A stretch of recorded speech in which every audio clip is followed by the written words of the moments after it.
In every relationship, arguments are inevitable. They are not necessarily a sign of weakness or incompatibility, but rather a reflection of two distinct individuals trying to navigate life together.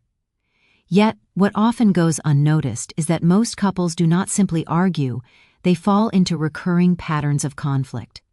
These patterns are predictable, and they have a way of escalating situations that might have been resolved quickly with a different approach. Recognizing these patterns is not about blaming either partner.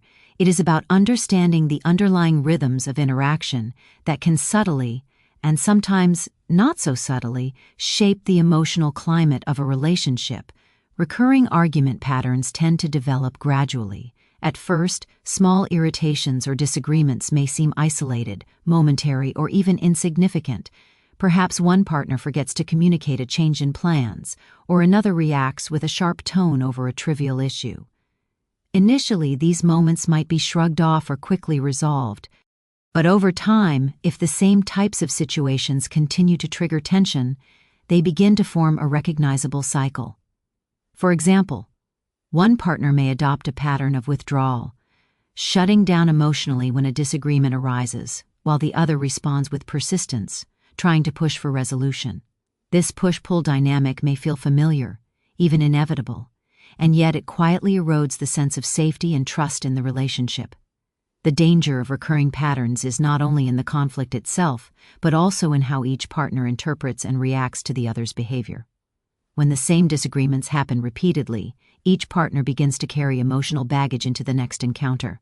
Past hurts, unspoken resentments, and fears about rejection or abandonment can resurface, often amplifying the intensity of what could have been a minor disagreement.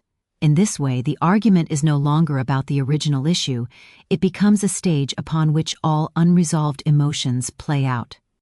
Recognizing this is crucial because it shifts the perspective from "we are always fighting" to "we are repeating a familiar pattern that can be understood and changed." One of the most common recurring patterns involves the roles each partner adopts, consciously or unconsciously.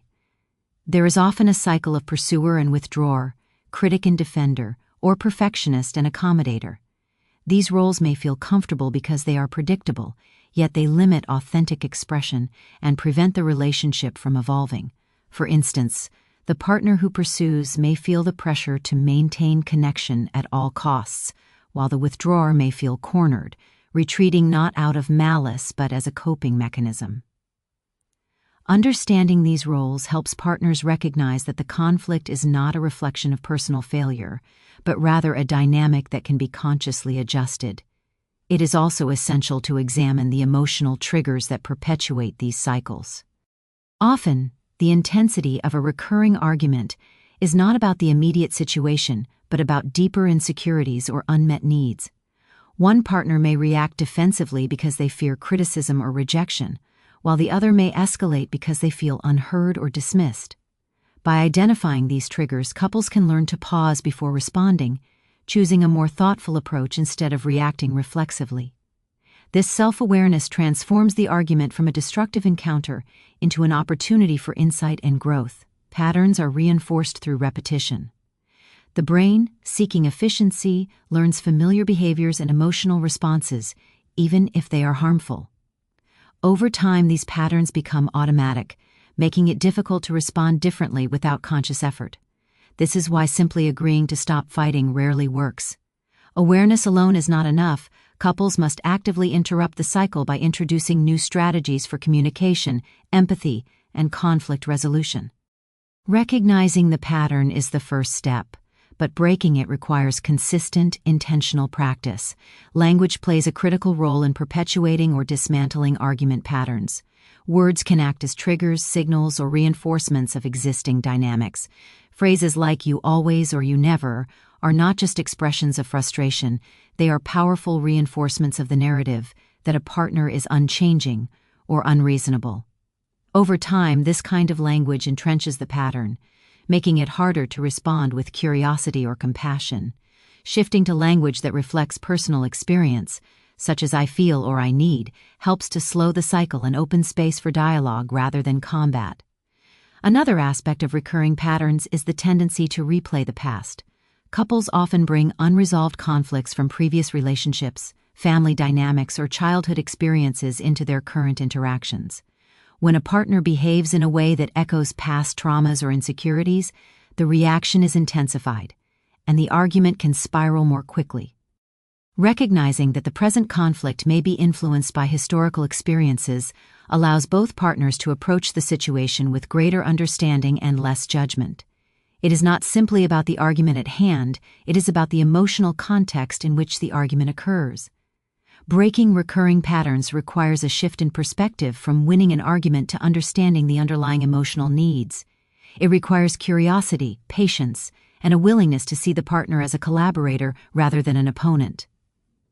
Couples who succeed in this transformation often adopt strategies such as pausing before responding, actively listening to each other's feelings, and reflecting on their own contributions to the cycle. These practices do not guarantee that conflicts will disappear, but they do ensure that arguments are less damaging and more constructive. Finally, recognizing recurring argument patterns is not about perfection or eliminating conflict entirely. Conflict is a natural and even necessary part of intimacy, providing opportunities for growth, negotiation, and connection. The goal is not to avoid disagreement but to approach it with awareness, empathy, and intention. By seeing the predictable rhythms of conflict, couples can respond more thoughtfully, reduce unnecessary escalation, and create a relationship in which disagreements become a space for learning and deepening understanding rather than a source of ongoing pain. In summary, most couples fall into recurring argument patterns that escalate conflicts unnecessarily. These patterns are shaped by roles, emotional triggers, language, and historical influences. Recognizing them is the first step toward change, providing an opportunity for conscious intervention, improved communication, and emotional connection. Conflict, when understood in this way, is not a threat to a relationship but a doorway to deeper intimacy, mutual respect, and enduring partnership. Awareness, reflection, and intentional action allow couples to navigate disagreements with intelligence, empathy, and grace, transforming what was once destructive into a powerful vehicle for growth and understanding. Arguments in relationships often feel chaotic, unpredictable, and exhausting, yet beneath the surface, there is a structure that can be identified and understood. One of the most important distinctions to make in any conflict is between content and process. Content refers to the specific topic or issue being discussed, perhaps a disagreement about finances, household responsibilities, or time spent together. Process, on the other hand, refers to how the argument unfolds, the patterns of communication, the emotional dynamics, and the repetitive cycles that may have little to do with the original issue. Recognizing whether a conflict is primarily about content or process is essential because it changes how we respond, how we listen, and how we ultimately resolve disagreements. Many couples mistakenly treat every argument as though it were solely about content. For example, a discussion about cleaning responsibilities may quickly escalate into a broader critique of the partner's reliability or commitment. In this moment, the conversation is no longer about the specific task at hand. It has moved into a process pattern, a cycle that has been rehearsed many times before. One partner may feel attacked and withdraw, while the other interprets withdrawal as rejection and responds with persistence or anger. By the time both partners recognize the spiral, the original issue, a dish left in the sink or a mismanaged chore, is far removed from the emotional intensity of the interaction. Understanding the difference between content and process helps couples step back from the argument and examine what is really happening. Content is often concrete, specific, and resolvable. It might involve negotiating schedules, making compromises, or establishing agreements. Process, however, is about the emotional choreography between partners.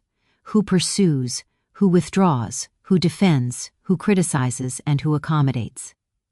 These dynamics are usually unconscious but deeply ingrained.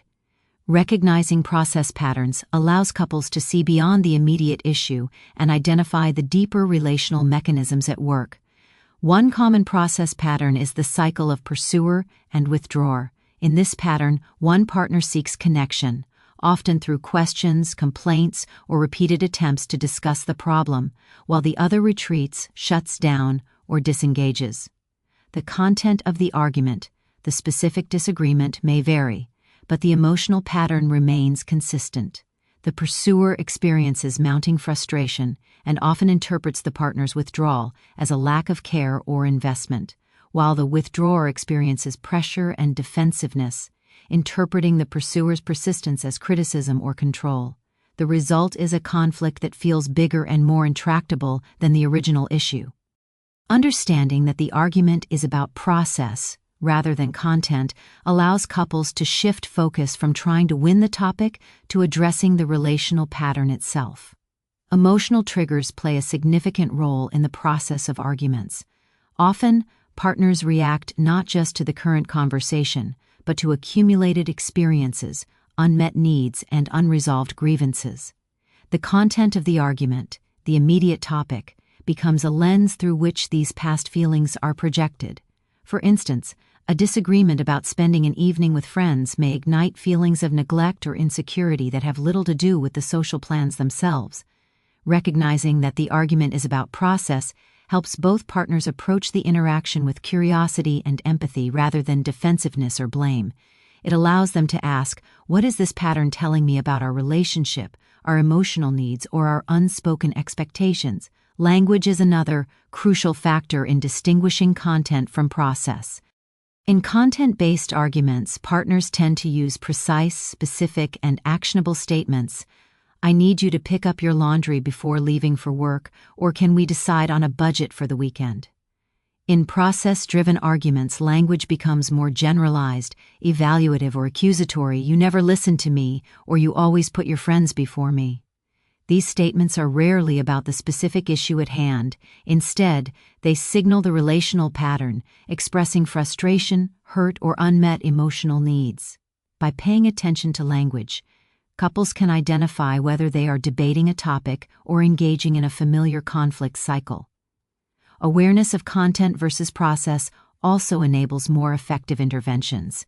When couples recognize that they are stuck in a process pattern, they can intentionally pause the argument, create space for reflection, and address the underlying dynamics.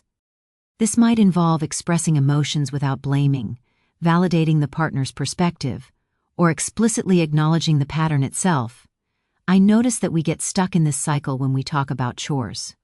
Let's slow down and try to understand what each of us needs. Such interventions transform conflict from a battleground into a site of learning and connection. In many cases, content-focused solutions fail because they do not address the process. A couple might agree on a specific plan, such as dividing household responsibilities or setting a budget, but if the underlying relational pattern, such as withdrawal or defensiveness, remains unexamined, the conflict will resurface in a new form. Process awareness ensures that agreements are sustainable because it addresses how partners interact emotionally, not just what they agree upon in principle. Couples who learn to distinguish content from process are better equipped to resolve conflicts in a way that strengthens intimacy rather than undermining it. Moreover, distinguishing content from process encourages self-reflection.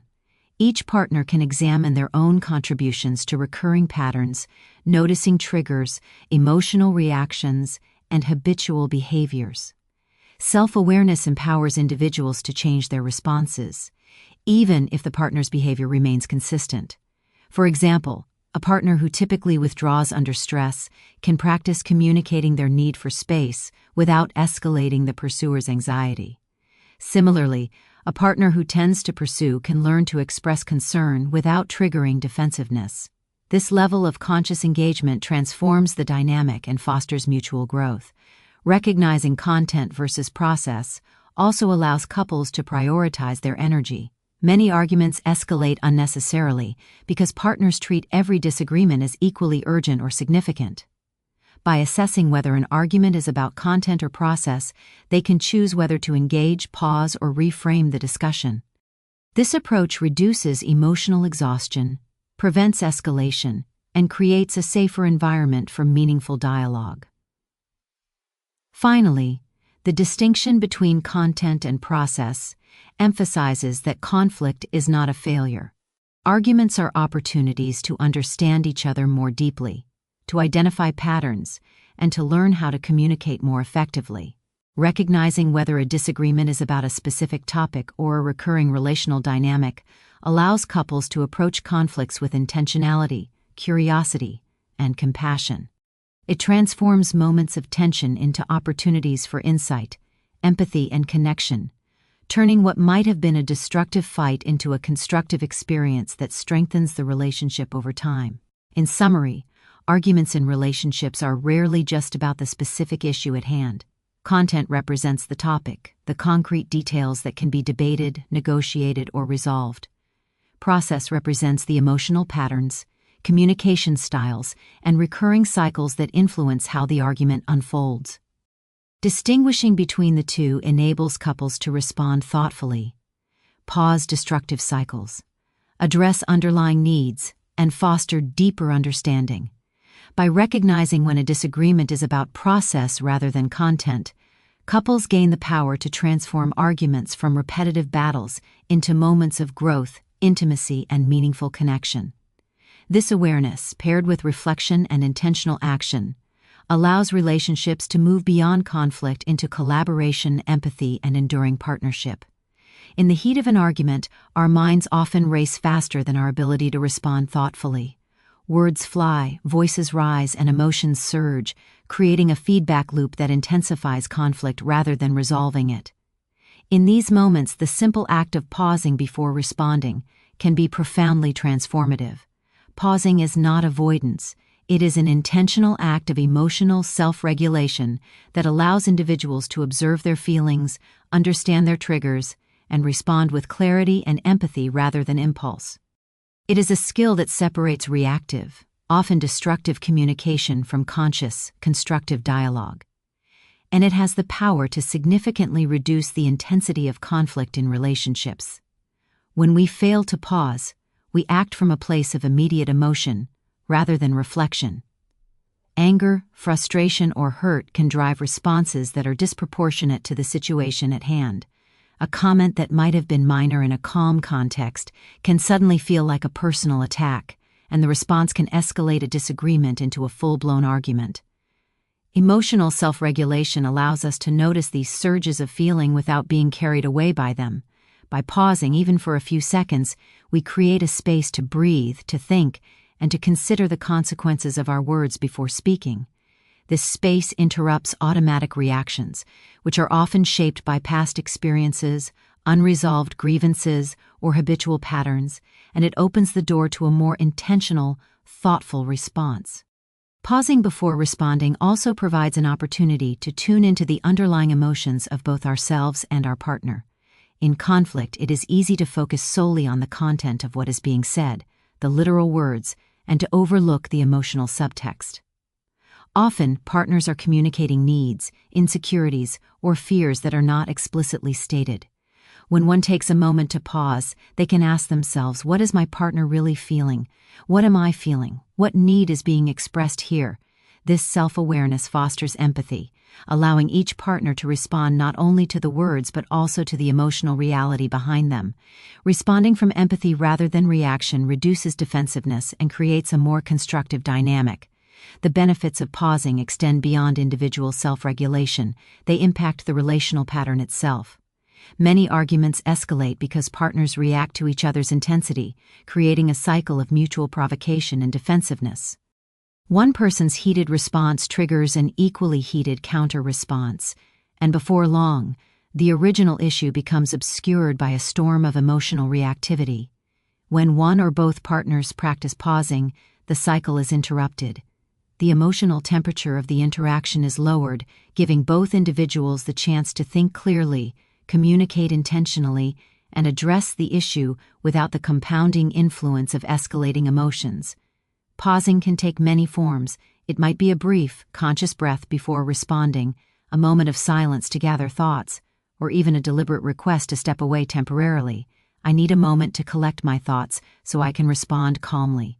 These pauses are not signs of weakness or avoidance. They are acts of courage and self-awareness. They signal a commitment to constructive communication and demonstrate respect for both oneself and the partner. Over time, these pauses become habits, forming a foundation of emotional intelligence within the relationship.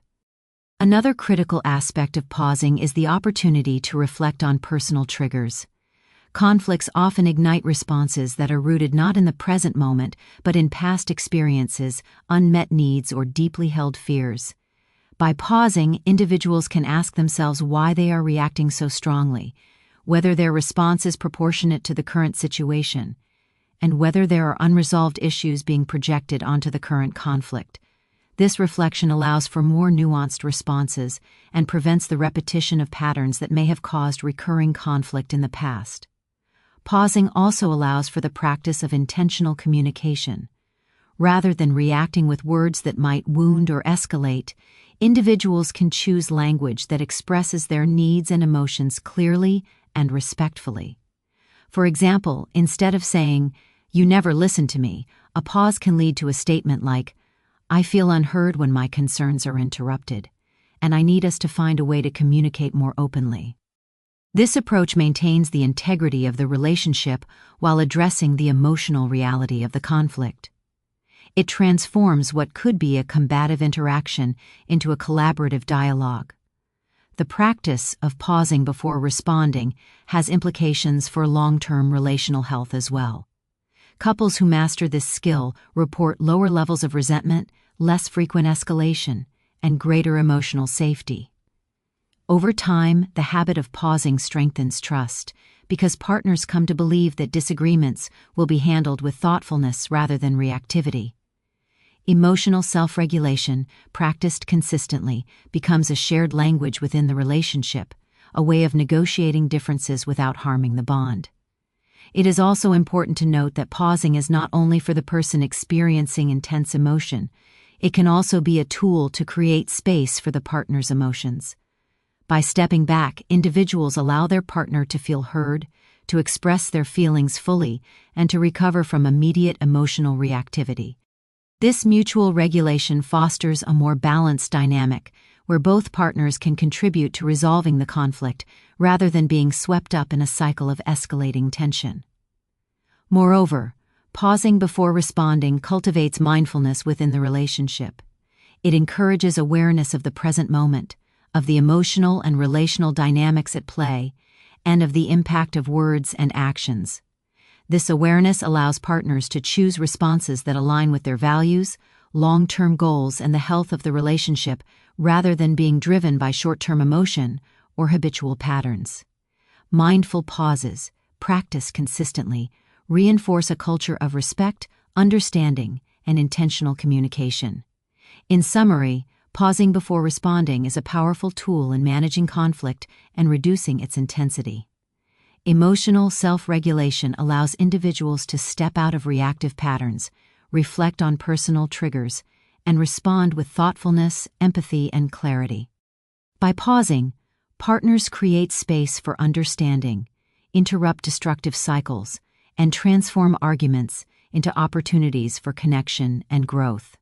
It is a practice that strengthens both individual emotional intelligence and relational resilience, fostering a relationship in which conflict does not undermine intimacy, but rather serves as a vehicle for insight, collaboration, and deeper mutual understanding. In this way, the simple act of pausing becomes a cornerstone of healthy, enduring partnerships. In most relationships, disagreements are not simply about the surface-level issues we argue about. While a discussion might appear to be about chores, finances, or plans for the weekend, beneath the surface, there are often unmet emotional needs that drive the intensity of the conflict. These needs, whether for respect, validation, autonomy, security, or affection, are frequently unspoken, and partners may not even be fully aware of them themselves. When these needs are ignored, overlooked, or misunderstood, they can emerge indirectly as frustration, criticism, withdrawal, or anger. Identifying these hidden needs is a crucial step in transforming conflicts from cycles of blame and defensiveness into opportunities for connection and understanding. Human beings have fundamental emotional needs, and when these needs are not met, they manifest in ways that can appear confusing or disproportionate to the immediate issue. For instance, a partner may become intensely frustrated over a seemingly minor comment or action, such as forgetting to return a phone call, On the surface, the disagreement might be interpreted as a complaint about attention or responsibility. Yet underneath, the true driver may be a need for respect and recognition, a desire to feel valued and seen by the partner. Without acknowledging these hidden needs, the argument may continue to escalate, with each partner reacting to the other's defensive or reactive behaviors rather than addressing the root cause. Hidden needs often emerge as recurring themes in disagreements. For example, one partner may frequently express frustration about the other's involvement with friends, work, or family. While the content appears to be about time management or priorities, the underlying need may be for emotional security or reassurance. The partner is seeking confirmation that they are important, loved, and a priority in the relationship. Similarly, repeated arguments about decision-making, control, or independence may mask a deeper desire for autonomy or personal agency. The content of the disagreement, the surface issue, becomes a proxy for these unmet emotional needs, which, if left unrecognized, can erode intimacy and trust over time. Identifying hidden needs requires curiosity, reflection, and empathy. Rather than reacting solely to the words or behaviors of a partner, it is important to ask, what is this argument really about? What need is being expressed here, even if it is not being stated directly? This approach requires listening beyond the surface content, noticing emotional cues, and interpreting behavior with a lens of understanding rather than judgment. For example, a partner who criticizes may be seeking validation, not attempting to attack or demean. A partner who withdraws may be protecting a need for space or emotional regulation, rather than expressing disinterest or rejection. Recognizing these subtleties allows couples to respond with compassion and intentionality. Language and communication style often obscure hidden needs. Many people lack the vocabulary or emotional literacy to express their needs directly. Instead of saying, "I need to feel heard and respected when we make decisions," a partner might express frustration, sarcasm, or criticism. Without recognizing the underlying need, the other partner may respond defensively, escalating the conflict. By identifying and articulating hidden needs, couples can shift from reactive conflict to collaborative problem-solving. Statements such as, "I feel overlooked when decisions are made without my input, and I need to have a voice in these choices," translate emotions into actionable understanding, reducing defensiveness and increasing mutual empathy. Unmet needs can also be linked to past experiences and attachment styles. For instance, individuals who experienced neglect, inconsistency, or criticism in early relationships may carry heightened sensitivity to perceived disrespect, rejection, or lack of validation. In adult relationships, these sensitivities can surface during disagreements, often in ways that seem disproportionate to the immediate situation. Recognizing that these reactions may stem from underlying needs shaped by past experiences allows partners to respond with patience and understanding, rather than reacting with frustration or defensiveness. It transforms conflict from a battle into an opportunity to meet emotional needs consciously. Another layer of hidden needs involves interpersonal boundaries and autonomy. Disagreements about shared responsibilities, lifestyle choices, or personal time often mask a tension between connection and independence. One partner may desire closeness, while the other seeks space to maintain autonomy and self-expression. Conflict arises when these needs are perceived as incompatible, yet they are both valid. Identifying the need for autonomy alongside the need for connection enables couples to negotiate solutions that honor both, fostering a sense of balance and mutual respect. For example, agreeing on time for shared activities while respecting personal pursuits can address both partners' needs simultaneously. Identifying hidden needs is not solely about understanding the partner, it also requires self-awareness. Individuals must recognize their own unmet needs, which may be driving their reactions during conflict. Often, people project their own frustrations onto their partner, attributing blame for their internal dissatisfaction. By pausing to reflect, asking oneself, "What do I truly need in this moment?" Individuals can approach the disagreement with clarity, avoiding misdirected criticism or escalation. This self-awareness enhances emotional regulation and creates space for more intentional, need-based communication. The process of uncovering hidden needs fosters deeper intimacy. When partners begin to articulate their needs, even the most contentious disagreements become opportunities for connection. Sharing unmet needs requires vulnerability, courage, and trust, and it invites the partner to respond with empathy rather than defensiveness. Over time, this practice builds emotional safety, strengthens attachment, and reduces the frequency and intensity of conflict. Couples who master the skill of identifying hidden needs can navigate disagreements not as adversaries but as collaborators, working together to meet each other's emotional realities. Hidden needs are often expressed non-verbally as well. Tone of voice, body language, facial expressions, and subtle behaviors can communicate frustration, longing, or hurt. Paying attention to these cues can reveal unmet needs even when words are absent or unclear. For instance, a sigh, a withdrawn posture, or a hesitant tone may signal a need for reassurance, understanding, or emotional space. Recognizing and responding to these cues enhances emotional attunement and creates a richer, more responsive relational dynamic. Finally, identifying hidden needs emphasizes that conflict is not inherently destructive.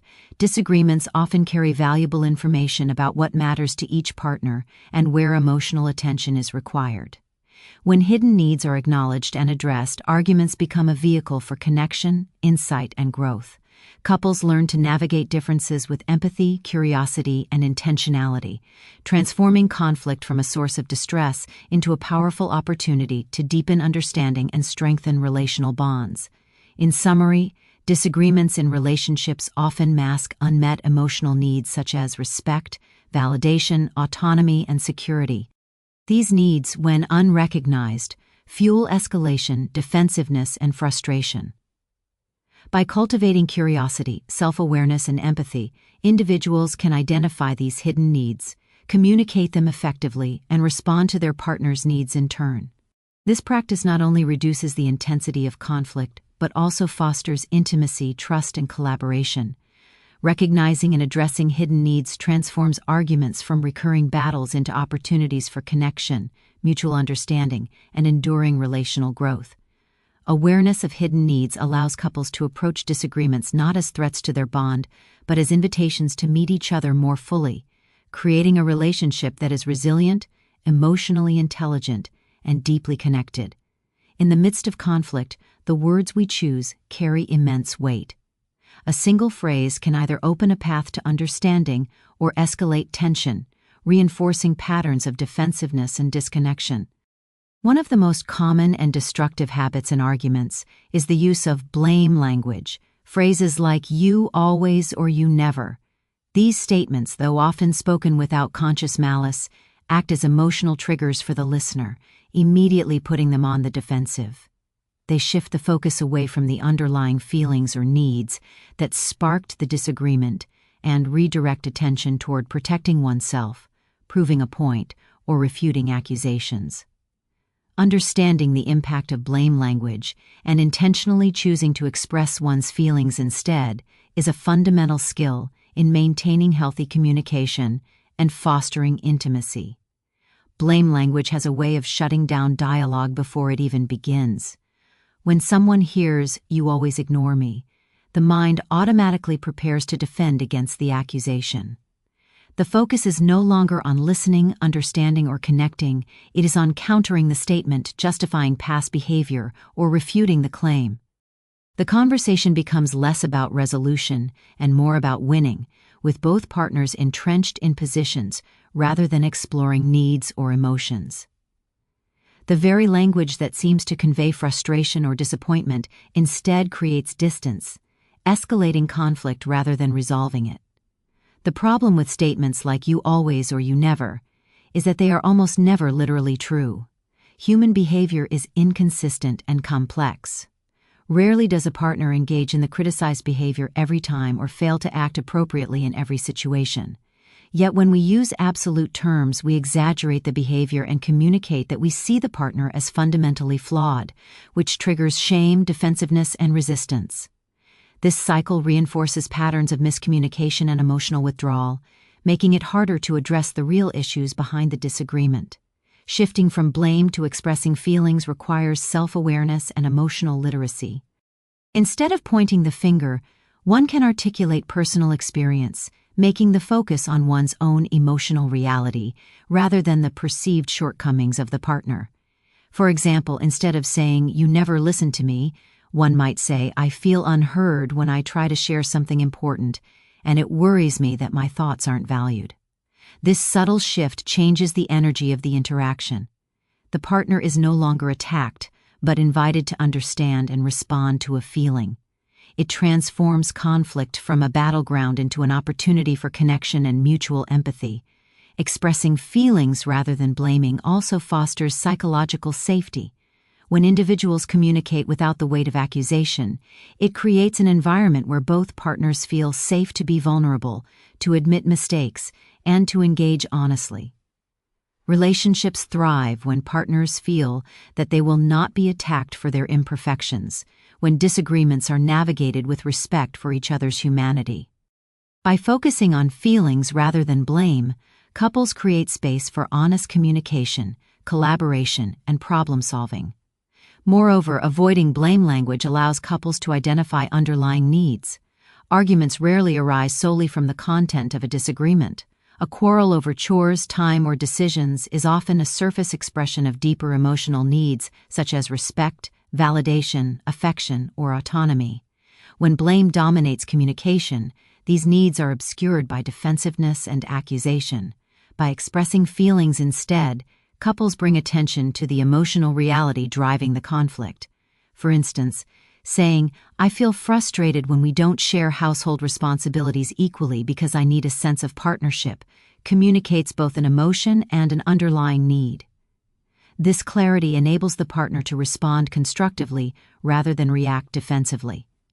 Avoiding blame language also requires practice and intention.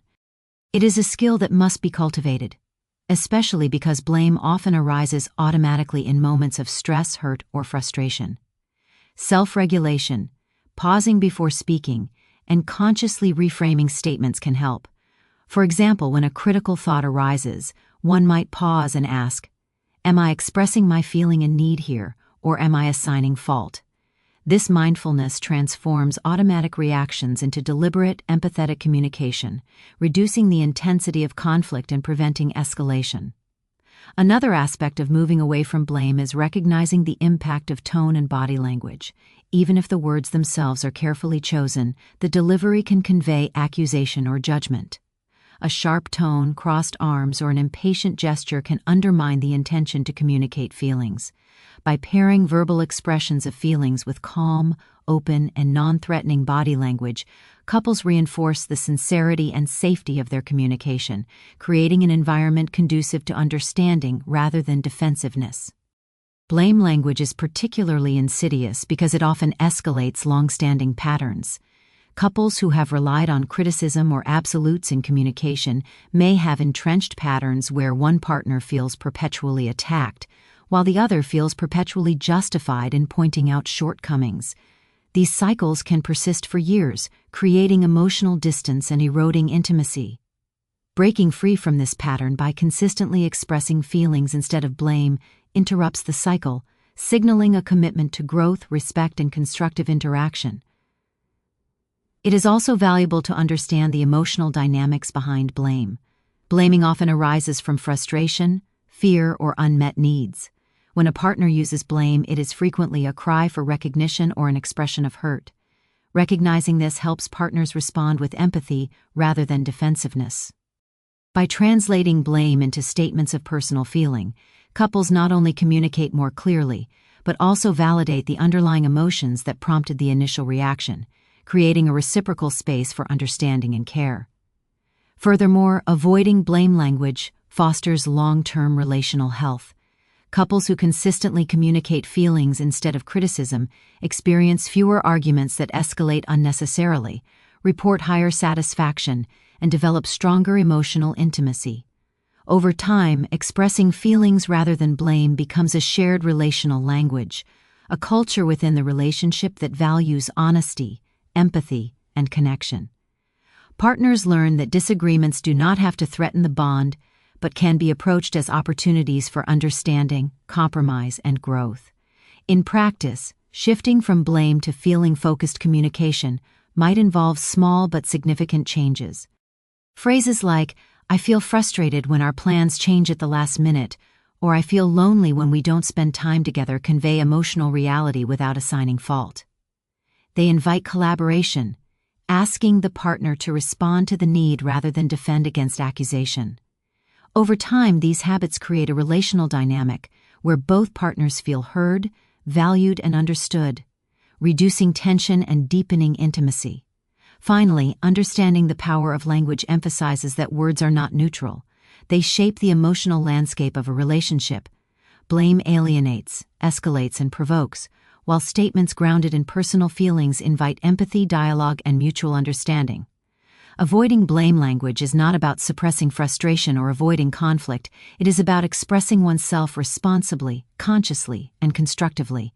It transforms arguments from confrontations into opportunities to articulate needs, understand the partner, and cultivate connection. In summary, blame language, phrases like "you always" or "you never," triggers defensiveness, escalates conflict, and obscures underlying emotional needs. By focusing on expressing feelings rather than assigning fault, couples foster empathy, clarity, and emotional safety. This approach reduces the intensity of disagreements, promotes mutual understanding, and strengthens intimacy. Consistently communicating feelings instead of blame transforms conflict into a constructive process, allowing couples to navigate differences with care, respect, and intentionality. It is a skill that deepens emotional connection and creates a resilient foundation for enduring partnership, showing that even in disagreement, relationships can thrive through mindful, feeling-centered communication.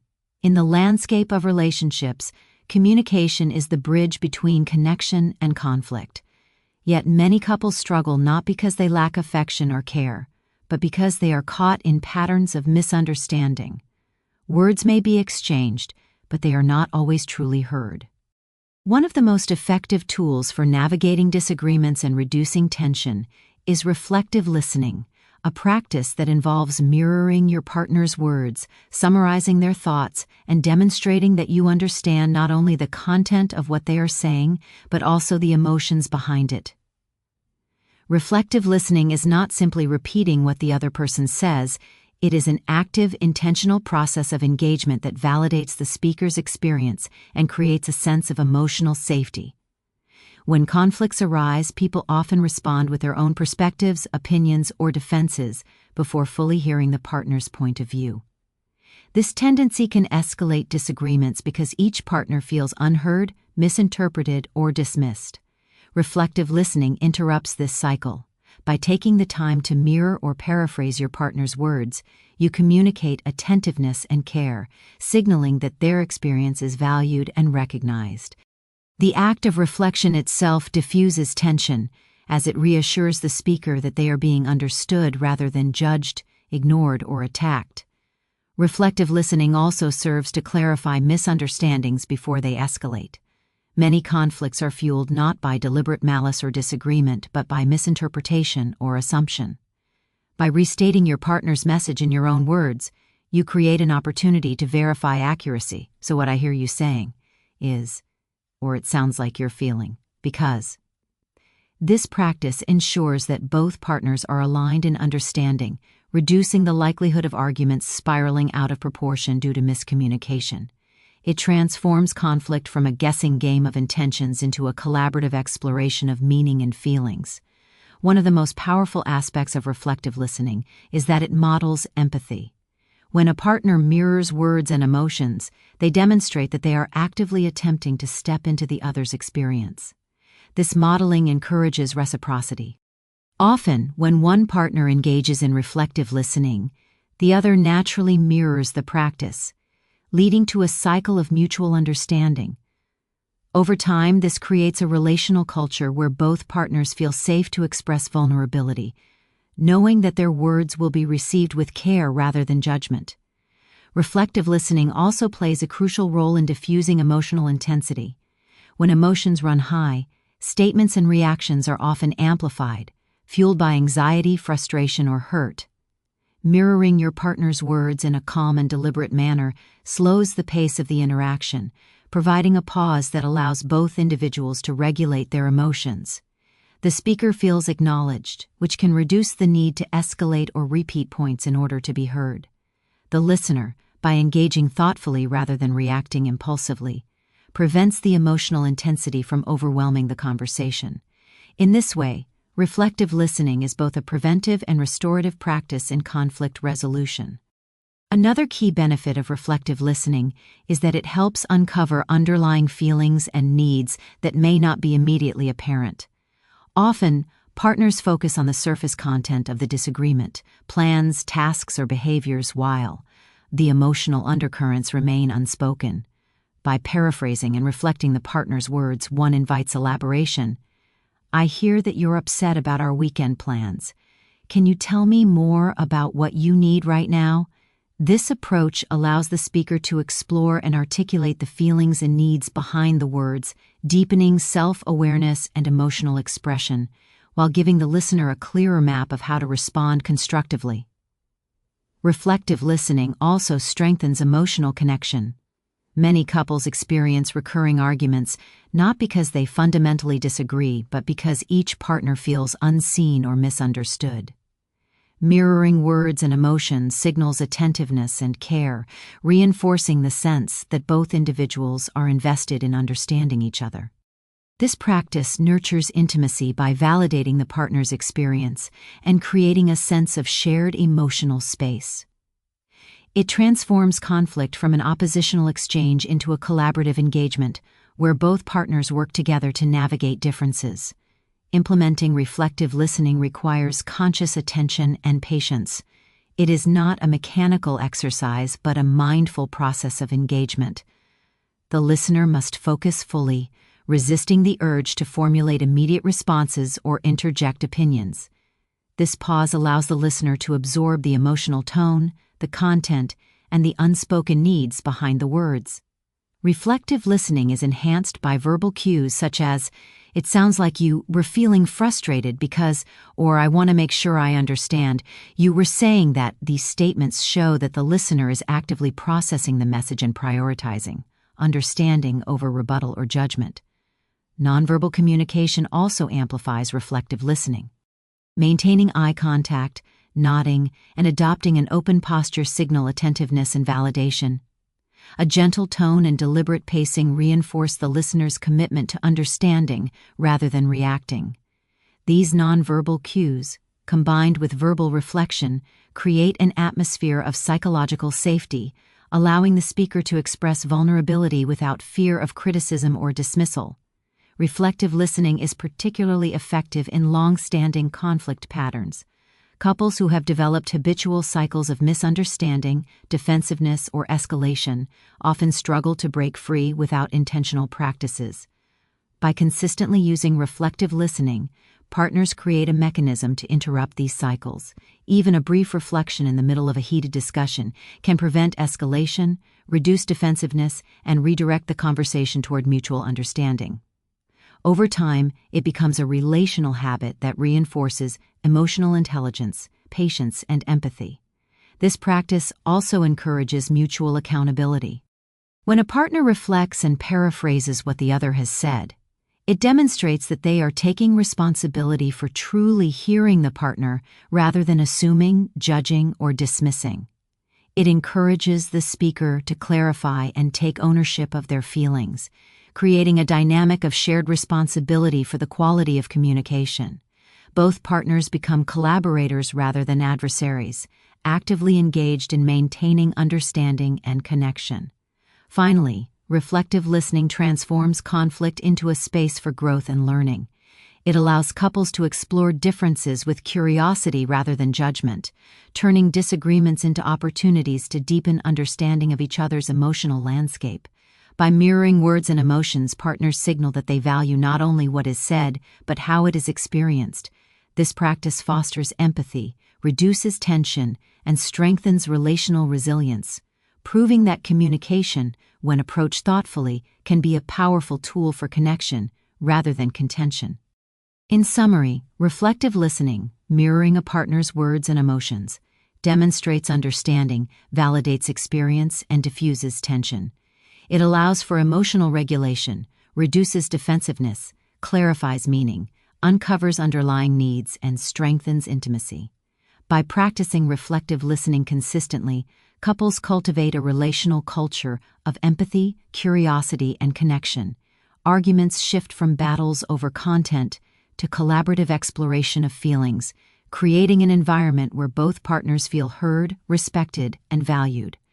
Reflective listening is more than a communication technique. It is a practice of care, patience, and conscious engagement, transforming conflict into a pathway for deeper understanding and enduring relational connection. Family is often described as the first school of love, conflict, and emotional patterns. From childhood, we absorb ideas about attachment, communication, authority, and intimacy from our families of origin. These early experiences shape how we perceive relationships, how we respond to conflict, and what we unconsciously expect from our partners. While families can provide support, guidance, and love, they can also introduce dynamics that complicate romantic relationships, particularly when boundaries are unclear or ignored. Recognizing the influence of family and establishing appropriate boundaries is essential for maintaining a healthy partnership, preventing conflict, and nurturing emotional intimacy. Family influence manifests in many ways. Some of it is explicit, such as expectations about roles, traditions, or involvement in decision-making. For example, one partner may come from a family where frequent family gatherings are mandatory, while the other values independence and private time. These differences can create tension if not acknowledged and negotiated. Other influences are implicit, shaping beliefs about communication, conflict resolution, and emotional expression. A partner raised in a home where disagreements were avoided may struggle to engage in open dialogue, while someone whose family modeled criticism or sarcasm may unconsciously adopt similar patterns. Understanding these influences is the first step in separating inherited family patterns from the unique dynamics of the current relationship. Family expectations can affect relationships in subtle but powerful ways. Pressure from parents, siblings, or extended family members can create stress, particularly when it conflicts with the couple's priorities or values. For instance, a partner may feel torn between satisfying family demands and maintaining their own autonomy or the needs of the relationship. These pressures can lead to resentment, passive-aggressive behaviors, or secretive decision-making, which undermine trust and emotional connection. Recognizing the impact of family influence allows couples to discuss these pressures openly, validate each other's experiences, and find strategies that honor both family relationships and the integrity of the partnership. Boundaries are essential in navigating family influence. Healthy boundaries delineate where the family's influence ends and the couple's authority and autonomy begin. Establishing clear limits protects the relationship from being overtaken by external demands or expectations. Boundaries can be practical, such as deciding how often to visit family or how to manage family advice, as well as emotional, such as maintaining the couple's decision-making authority and safeguarding private aspects of the relationship. Clear boundaries are not about exclusion or detachment from family, but about creating a safe relational space where the couple can thrive without constant external interference. Understanding boundaries also requires emotional awareness. Couples must recognize their own needs for support, connection, and independence, as well as their partners'. Conflicts often arise when one partner unconsciously allows family influence to dominate, while the other perceives it as intrusion. For example, one partner may feel obligated to follow parental guidance regarding finances, career, or child-rearing, while the other partner feels that such influence undermines the couple's shared authority. These situations require open dialogue, empathy, and negotiation to find balance, ensuring that both partners feel respected and heard while maintaining connection with their families. Family dynamics can also interact with unresolved issues from childhood or previous relationships. If a partner experienced criticism, neglect, or enmeshment in their family of origin, these patterns can surface in adult relationships, sometimes in subtle ways.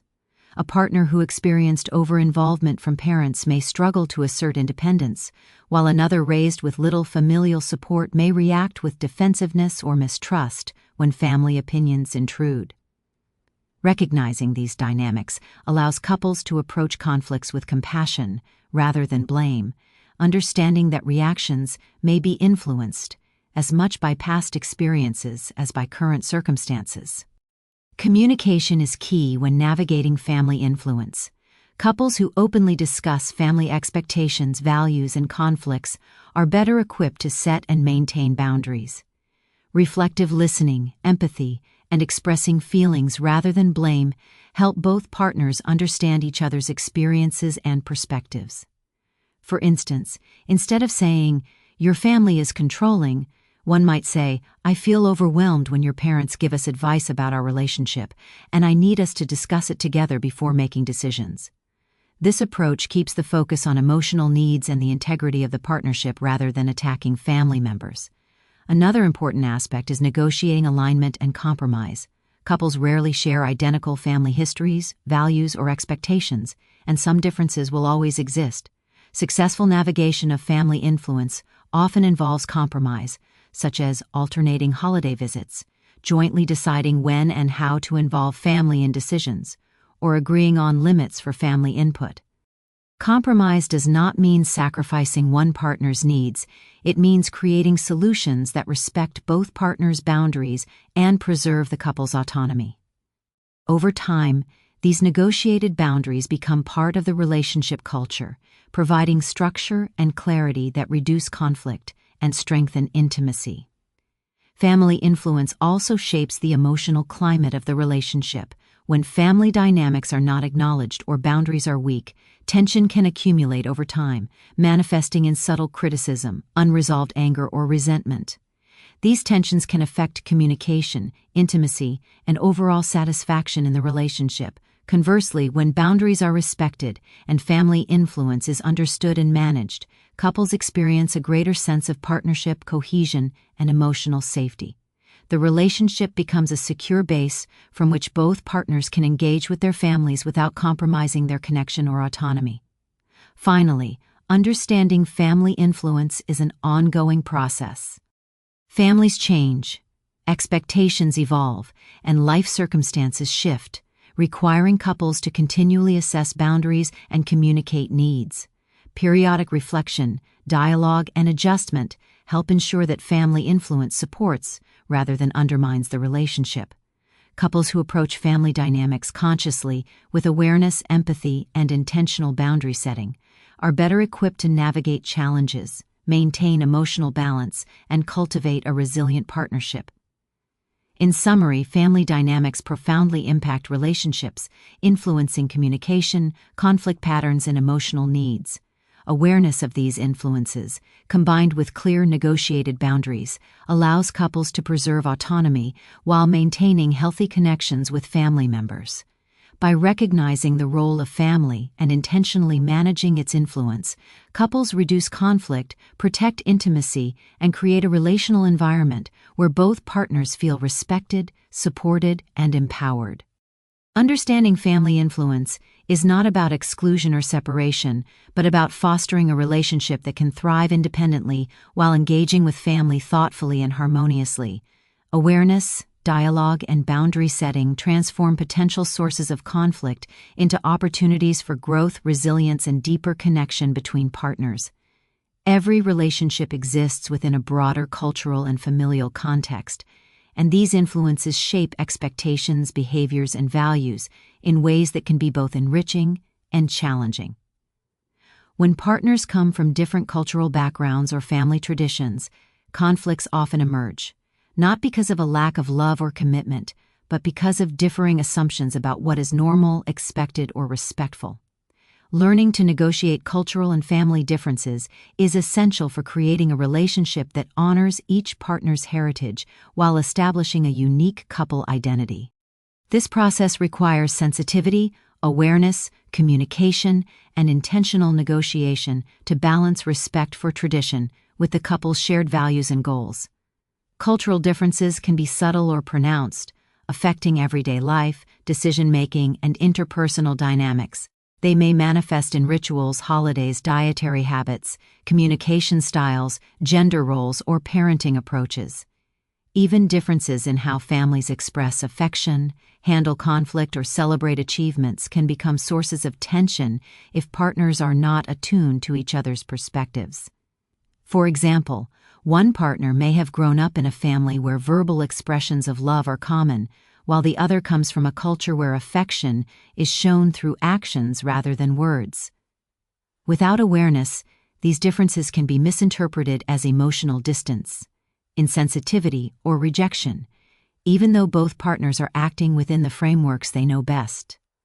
Family differences intersect with cultural differences in ways that further complicate relationships. Family expectations, values, and obligations often carry cultural significance. A partner may feel pressure to adhere to certain traditions, observe religious practices, or maintain strong family involvement, while the other partner values autonomy or approaches these traditions differently. These situations can generate conflict if not addressed openly and thoughtfully. Learning to negotiate these differences requires not only understanding one another's cultural and familial background, but also creating a shared framework for how these influences will coexist within the relationship. One of the most important steps in negotiating cultural and family differences is mutual respect. Respect does not require complete agreement or assimilation. It requires acknowledging the validity and importance of each partner's heritage and traditions. This may involve observing holidays in a way that honors both backgrounds, engaging in family customs with curiosity and openness, or making efforts to understand cultural norms that differ from one's own. Respect creates a foundation for negotiation, signaling that both partners' identities are valued and that the relationship is a partnership rather than a competition between backgrounds. Equally important is the establishment of a couple identity. While respect for tradition is essential, a healthy relationship also requires developing shared values, routines, and practices that reflect the couple's unique vision for their life together. This means making deliberate choices about which family and cultural practices to embrace, which to adapt, and which to set aside. The couple's identity becomes the lens through which cultural and familial differences are navigated. For instance, they may agree to celebrate certain holidays together while creating new traditions that reflect their combined values and priorities. By actively shaping a shared identity, couples reinforce their autonomy while still honoring their respective backgrounds. Negotiating differences requires open and compassionate communication. Partners must articulate their feelings, needs, and boundaries clearly and listen actively to each other's perspectives. Instead of framing differences as problems to be solved, couples can approach them as opportunities to learn, grow, and create shared meaning. Statements such as, "I grew up celebrating this holiday in a specific way, and it's meaningful to me. Can we find a way to honor it together while also creating our own traditions?" Invite collaboration rather than defensiveness. Reflective listening, empathy, and curiosity help both partners feel heard and understood, reducing tension and fostering cooperation. Cultural and family differences can also surface in decision-making and conflict resolution. Couples may disagree on finances, child-rearing, or household responsibilities due to different expectations shaped by culture or family norms. Recognizing the roots of these differences helps to depersonalize disagreements and prevents judgment or resentment. For example, one partner may approach financial planning with caution due to cultural norms emphasizing savings, while the other prioritizes investment or lifestyle flexibility. By discussing the rationale behind each perspective, couples can develop compromise strategies that honor both values, reinforcing collaboration and mutual respect. Boundary setting is a critical tool in negotiating cultural and family differences. Families may have strong opinions about relationship choices, living arrangements, or career decisions, and these opinions can carry cultural weight. Couples must determine what influence they are willing to accept from families and where their own priorities take precedence. Establishing boundaries protects the couple's autonomy, ensures that family involvement is supportive rather than intrusive, and maintains the integrity of the relationship. Clear communication with both partners, and, when necessary, with family members, helps to prevent conflict and preserves emotional safety. Cultural negotiation also involves flexibility and adaptability. While values and traditions are important, rigid adherence can create tension when partners have differing expectations. Flexibility allows couples to experiment with solutions, try new approaches, and adapt practices to suit their relationship's needs. This does not mean compromising core beliefs but finding ways to integrate differences harmoniously. Over time, this flexibility strengthens resilience, fosters creativity in problem-solving, and deepens emotional connection. Another dimension is the awareness of unconscious biases and assumptions. Each partner carries implicit beliefs about relationships, roles, and family obligations shaped by culture and upbringing. These assumptions can create misunderstandings or conflict if left unexamined. Reflecting on one's own cultural lens, discussing expectations openly, and questioning automatic judgments helps partners engage with each other from a place of awareness rather than projection. This self-reflection reduces defensiveness and promotes mutual understanding. Finally, negotiating cultural and family differences is not a one-time effort, it is an ongoing practice. Life circumstances, family dynamics, and personal growth can shift priorities and expectations over time. Couples who maintain open dialogue, revisit boundaries, and adapt their shared practices continue to build a resilient partnership capable of navigating differences constructively. Over time, the process of negotiating differences strengthens intimacy, trust, and collaboration, reinforcing the couple's unique identity while honoring the richness of their respective heritages. In summary, cultural and family differences significantly influence relationships, shaping expectations, communication, and conflict patterns. Respecting traditions while establishing a shared couple identity requires awareness, empathy, negotiation, and boundary setting.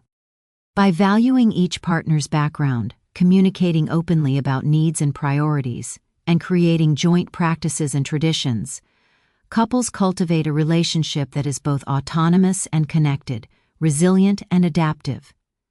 Negotiating differences is not about choosing one background over another, it is about co-creating a relational framework that honors heritage while reflecting the unique identity and shared vision of the couple.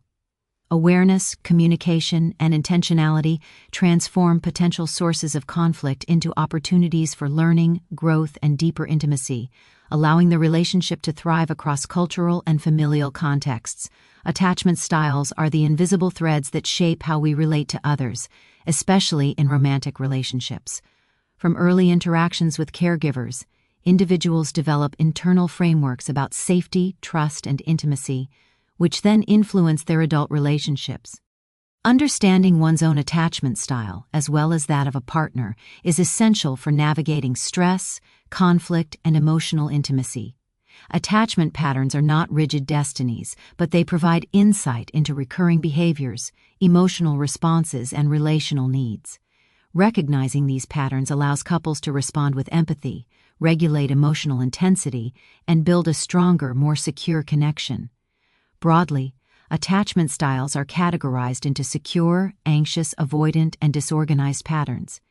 Individuals with a secure attachment style typically feel comfortable with intimacy, trust their partner, and are able to navigate conflict without excessive fear or withdrawal. Anxiously attached individuals often crave closeness and reassurance, sometimes experiencing intense fear of rejection or abandonment. Avoidantly attached individuals value independence, often maintaining emotional distance and retreating under stress. Disorganized attachment combines elements of anxiety and avoidance, reflecting confusion or fear in approaching intimacy. These styles are not labels to judge a partner, but lenses to understand emotional behavior in the relational context. Attachment styles strongly influence how partners respond to stress or conflict.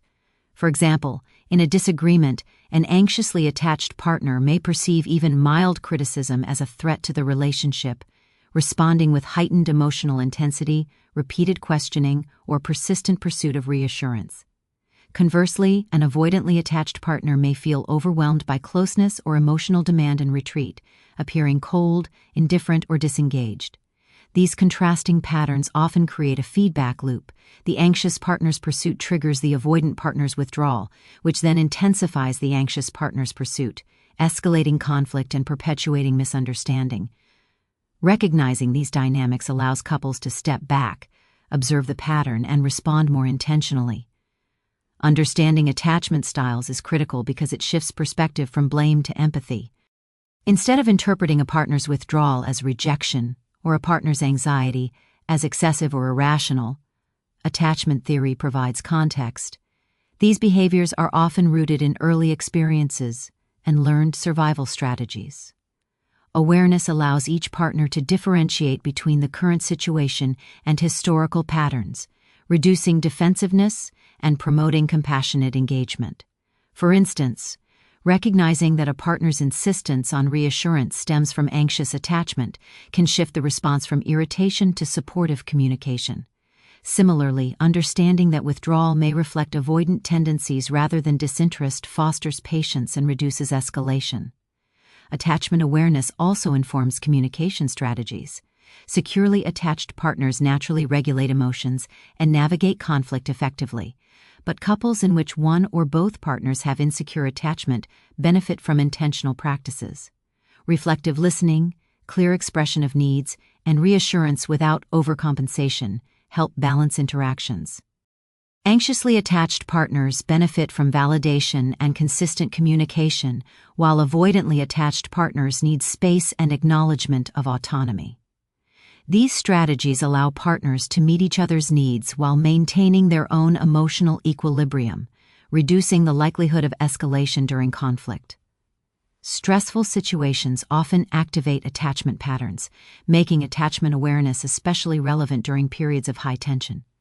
For example, financial strain, work pressure, family challenges, or health concerns can amplify relational insecurities.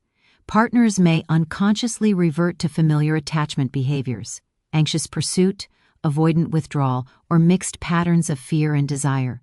Recognizing these tendencies allows couples to anticipate triggers, slow down reactive cycles, and consciously choose responses that prioritize understanding, connection, and emotional safety rather than reflexive reaction.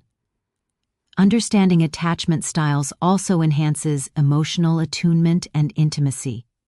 By identifying the underlying needs and fears that drive behavior, partners can respond in ways that build trust and security. For instance, an avoidant partner's need for autonomy can be respected while still maintaining connection, demonstrating that distance does not equal abandonment. Similarly, an anxious partner's need for reassurance can be acknowledged without reinforcing dependency. Over time, this attuned approach fosters secure attachment within the relationship itself, helping partners develop patterns of interaction that are more resilient, balanced, and nurturing. Attachment styles are not fixed and can evolve through conscious effort and relational experience. Partners who practice self-awareness, regulation, and intentional communication can move toward more secure attachment behaviors, both individually and collectively. Experiencing consistent empathy, understanding, and responsiveness from a partner can gradually reduce anxiety, encourage trust, and promote healthier approaches to intimacy and conflict. Recognizing and responding to attachment patterns is therefore not only diagnostic but also therapeutic, offering a pathway for relational growth and emotional healing. Another crucial aspect is self-reflection and regulation. Understanding one's own attachment style provides insight into automatic reactions during stress or conflict. For example, a person with anxious tendencies can notice when they are seeking excessive reassurance and take steps to self-soothe before approaching their partner. Similarly, an avoidant individual can recognize when retreat is defensive rather than protective and make conscious efforts to engage. This self-awareness prevents escalation, promotes mutual understanding, and creates a more balanced relational dynamic. Attachment awareness also helps in conflict de-escalation. When partners recognize the predictable interplay of attachment behaviors, they can intervene early to prevent escalation. Techniques such as pausing before responding, acknowledging emotional needs, validating experiences, and providing appropriate reassurance allow couples to navigate disagreements without triggering defensive or avoidant responses. By focusing on underlying attachment needs rather than surface-level content, couples transform conflict from a cycle of blame and withdrawal into an opportunity for understanding and growth. Finally, understanding attachment styles fosters long-term relational resilience. Couples who recognize and accommodate each other's attachment patterns develop strategies to navigate both minor disagreements and major stressors without undermining trust or intimacy. They learn to anticipate each other's needs, communicate effectively, and create a secure environment where vulnerability is met with empathy rather than criticism. This relational intelligence reduces chronic tension, strengthens emotional connection, and supports enduring partnership even in the face of life's challenges. In summary, attachment styles profoundly shape how partners respond to stress, conflict, and intimacy. Recognizing one's own patterns, as well as those of a partner, provides insight into emotional triggers, relational dynamics, and underlying needs. Awareness of attachment promotes empathy, reduces defensiveness, and informs communication strategies that honor both partners' emotional realities. Through reflective listening, intentional engagement, and attunement to attachment needs, couples can transform conflict into opportunities for understanding, build secure relational patterns, and cultivate a resilient, nurturing partnership. Understanding attachment is not about labeling or limiting a partner. It is about seeing the invisible dynamics that influence behavior, navigating them consciously, and creating a relationship that is emotionally intelligent, responsive, and enduring. In many relationships, the seemingly small irritations, leaving a cup on the counter, forgetting to take out the trash, or interrupting during conversation, often become the fuel for recurring arguments. These minor conflicts, though they may appear trivial, can accumulate over time, creating patterns of tension, resentment, and emotional distance. Bickering over small issues rarely addresses the deeper needs or concerns that underlie a relationship. Instead, it often becomes a ritual of expressing frustration, asserting control, or reacting to accumulated stress. Learning to recognize, manage, and prioritize these minor irritations is essential for maintaining emotional intimacy, preventing unnecessary escalation, and keeping the focus on what truly matters in a relationship. Bickering over small issues is often a symptom, not the problem itself. Minor conflicts can become proxies for unmet emotional needs, unresolved grievances, or stress from external sources. For example, constant complaints about household chores may reflect a deeper need for fairness, recognition, or partnership. Arguments about punctuality may stem from feelings of being undervalued or a need for reliability. By identifying the underlying needs behind the seemingly trivial irritations, couples can address the root cause rather than getting trapped in cycles of blame and repetition. This approach transforms conflict from a repetitive exchange into an opportunity for insight and mutual understanding. Small irritations can escalate because of the emotional momentum they generate. Even minor disagreements, if repeated frequently, accumulate emotional weight and create a sense of unresolved tension. A small comment or oversight, when combined with fatigue, stress, or prior frustrations, can trigger disproportionate reactions. Partners may react defensively, withdraw, or respond with sarcasm, escalating the conflict further. Recognizing this cumulative effect is crucial. What appears minor in isolation can become significant when viewed as part of a larger pattern. Awareness allows couples to pause, reflect, and consciously choose whether a particular issue warrants discussion or can be set aside in favor of preserving harmony. Prioritizing what truly matters requires perspective and intentionality. Not every irritation needs to be addressed immediately or at all.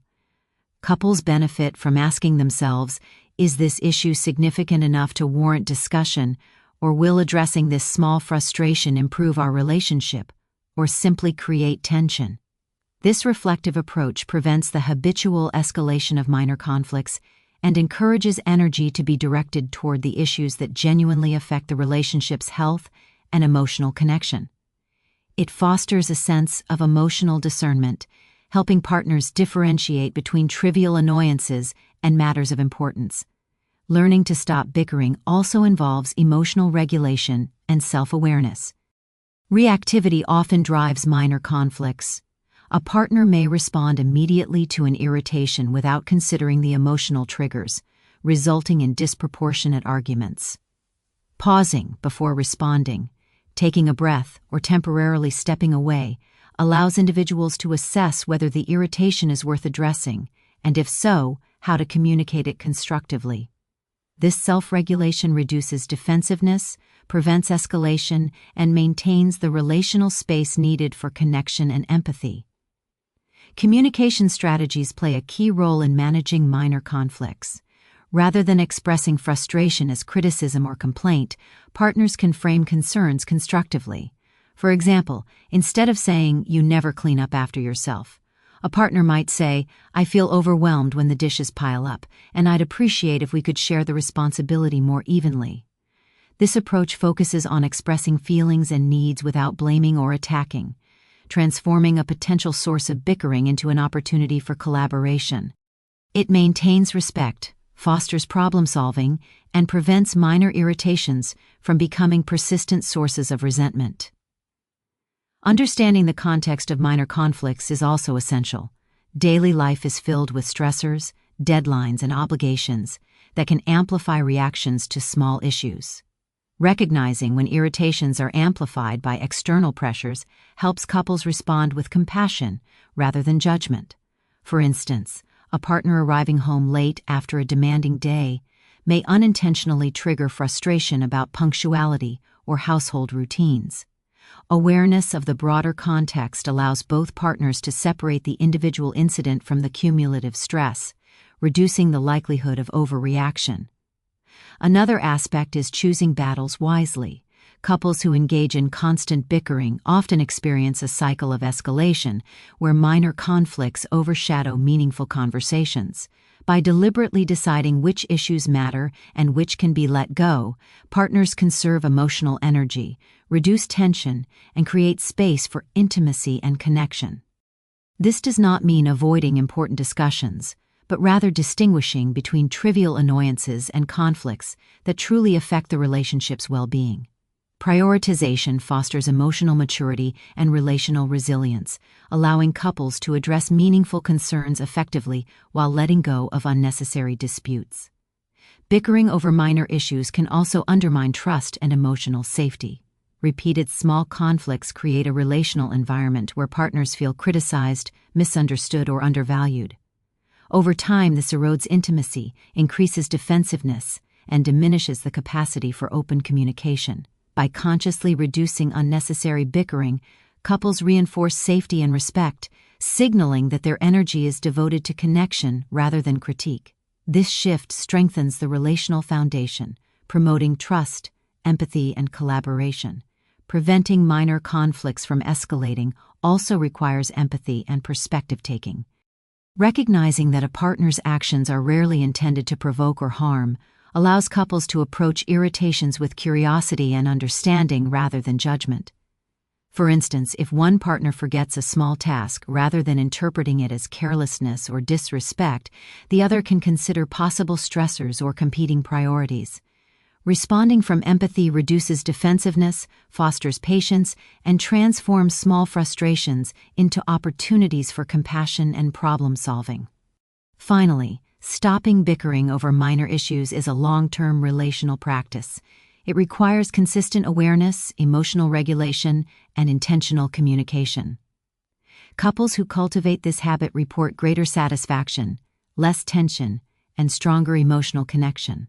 By focusing on what truly matters, expressing feelings constructively, and choosing battles wisely, couples transform the daily ebb and flow of minor irritations into opportunities for collaboration and understanding, rather than conflict and disconnection. Over time, this practice nurtures a relational culture of patience, respect, and attentiveness, strengthening intimacy and resilience in the partnership. In summary, bickering over minor issues is a common source of relational tension, often masking deeper needs or exacerbated by stress and accumulated frustrations. Recognizing the difference between trivial irritations and significant concerns allows couples to prioritize what truly matters, respond with empathy, and communicate constructively. by practicing emotional regulation, choosing battles wisely, and focusing on underlying needs rather than surface-level annoyances. Couples reduce conflict, preserve emotional intimacy, and build a resilient partnership. Learning to stop bickering is not about avoiding conflict entirely, but about fostering discernment, patience, and connection, ensuring that the energy of the relationship is directed toward growth, understanding, and shared fulfillment rather than repetitive arguments over minor issues. In modern relationships, life often moves at a relentless pace. Work demands, family obligations, digital distractions, and personal responsibilities can consume attention and energy, leaving little space for meaningful connection between partners.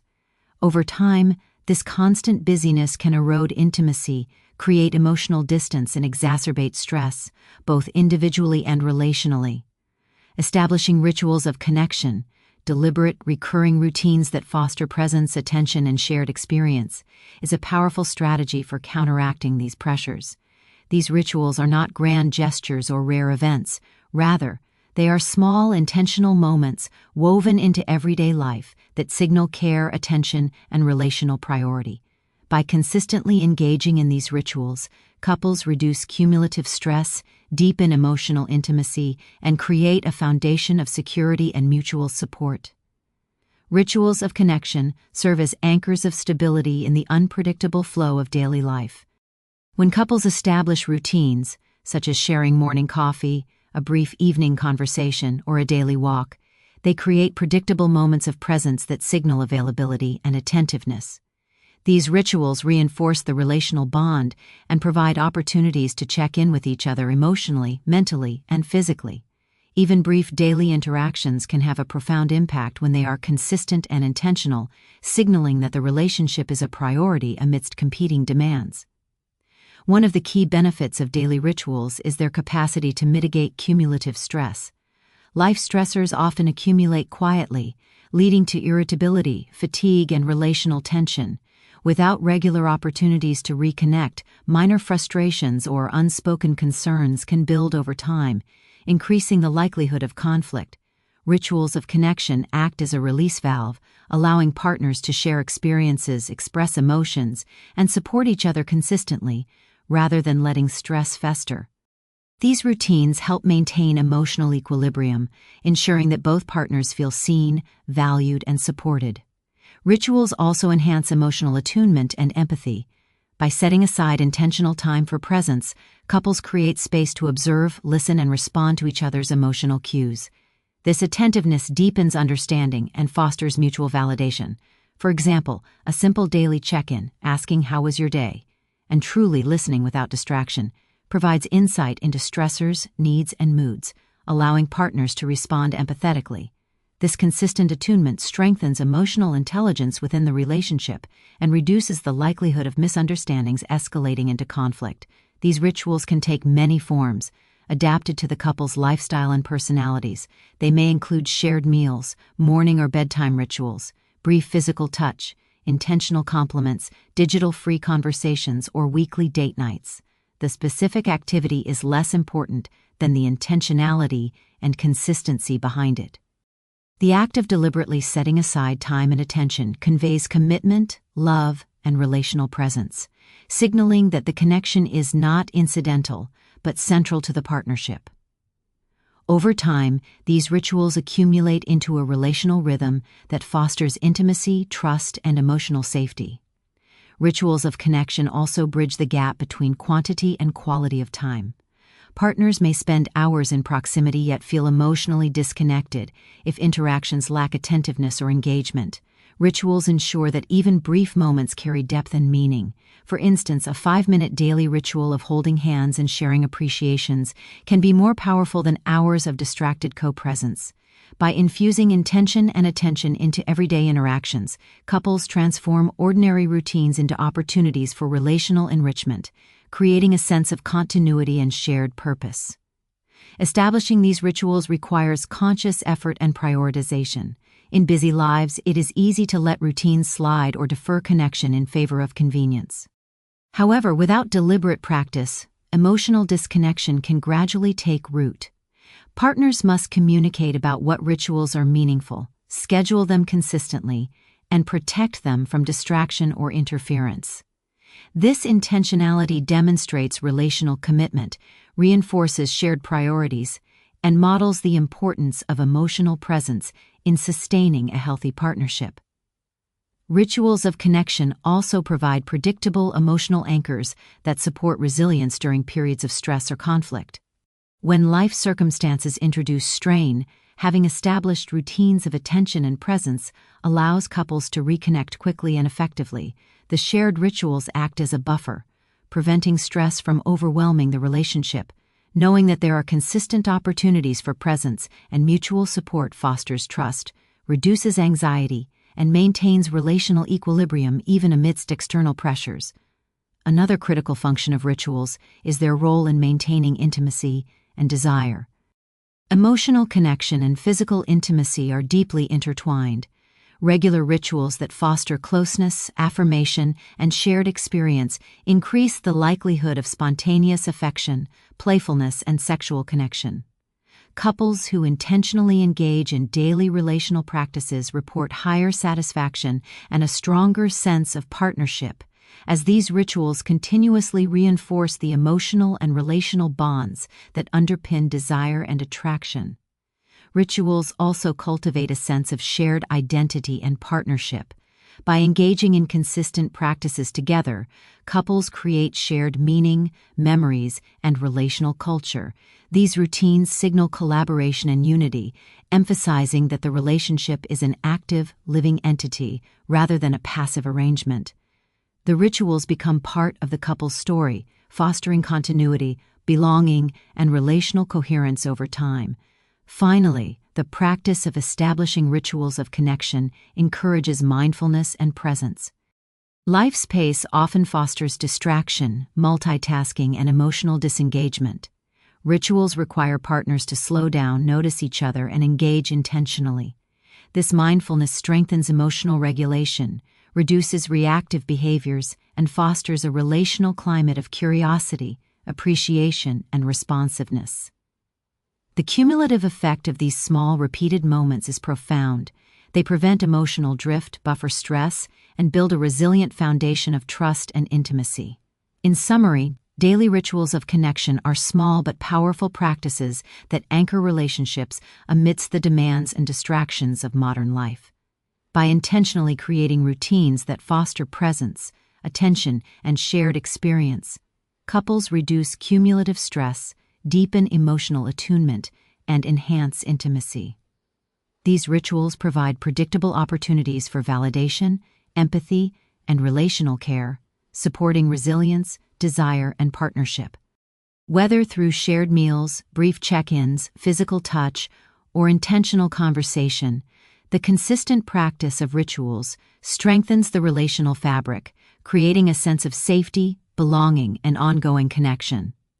Establishing rituals of connection is not a luxury but a relational necessity, transforming everyday moments into meaningful acts of care, attention, and love that sustain both partners individually and collectively.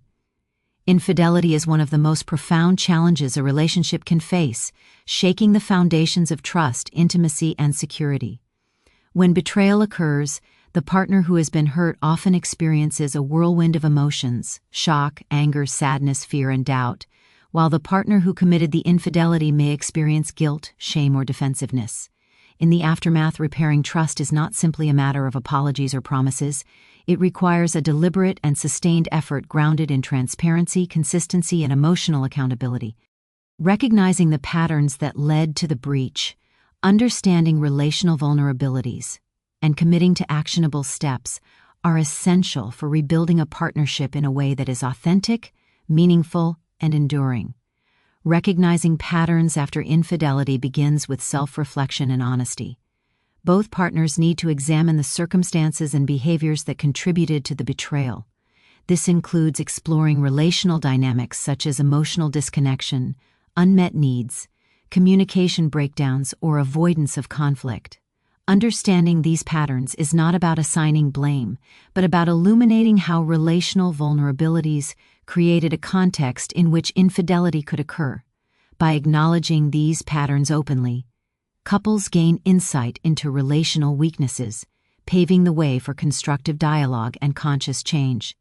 For the partner who committed infidelity, recognition of patterns also requires taking full responsibility for actions, avoiding rationalizations, or shifting blame to stress, circumstances, or the other partner is critical. Trust repair depends on the willingness to own one's choices, understand their impact, and commit to transparent and accountable behavior. Emotional accountability means recognizing the pain inflicted, empathizing with the partner's experience, and being present for the difficult process of rebuilding trust without expectation of immediate forgiveness. For the partner who was betrayed, recognizing patterns includes understanding triggers, emotional responses, and relational expectations. It is natural to feel suspicion, doubt, or hypervigilance after betrayal, but it is equally important to differentiate between behaviors that indicate ongoing risk and those that reflect emotional responses to trauma. Awareness of one's own emotional patterns enables constructive dialogue rather than reactive confrontation, reducing the likelihood of cycles of accusation and defensiveness that can impede healing. Transparency is a cornerstone of trust repair. After infidelity, the betrayed partner often experiences heightened sensitivity to secrecy or inconsistency. Transparent communication involves openness about daily activities, intentions, and interactions that may have been points of contention in the past. While it does not mean surrendering privacy or autonomy, transparency demonstrates commitment to rebuilding trust. Consistency over time, showing that words align with actions, reinforces credibility and reassures the hurt partner that the betrayal will not recur. Small, repeated demonstrations of reliability become the foundation for restoring confidence in the relationship. Consistency is closely tied to behavioral patterns. Trust is not rebuilt through promises alone. It is restored through repeated, dependable actions that demonstrate reliability and commitment. This includes maintaining agreed-upon boundaries, being punctual, following through on commitments, and being emotionally available. Consistency signals that the relationship is prioritized and that the partner who committed infidelity is invested in repair. Over time, these patterns counteract uncertainty and gradually rebuild the sense of safety that was disrupted. Emotional accountability is equally vital.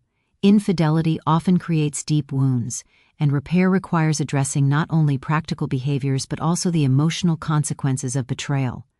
The partner who committed infidelity must be willing to engage in difficult conversations, listen to the hurt partner's feelings without defensiveness, and provide validation. Emotional accountability involves empathy, patience, and an understanding that healing is not linear. The betrayed partner may need repeated reassurance, and the offending partner must be prepared to respond without frustration, recognizing that trust is earned over time rather than demanded. Recognizing patterns after infidelity also involves identifying relational triggers and vulnerabilities that contributed to the breach. Couples must examine what relational dynamics, such as emotional neglect, lack of communication, or unmet needs, may have created a space in which betrayal became possible. This analysis is not a justification but an opportunity for insight and growth. By understanding these triggers, couples can proactively address underlying vulnerabilities, reducing the likelihood of future breaches and fostering a relationship that is more resilient, attentive, and connected. Repairing trust also requires transparent dialogue about boundaries and expectations. Couples must collaboratively establish clear guidelines about what is acceptable and what behaviors are off-limits, including digital interactions, social boundaries, and relational transparency. Explicitly negotiating these boundaries creates clarity and reduces uncertainty, signaling that both partners are committed to protecting the relationship. It is through these concrete agreements, consistently upheld, that the emotional security of the partnership can gradually be restored. Another critical component is acknowledging emotional labor. Healing after infidelity is not the responsibility of one partner alone.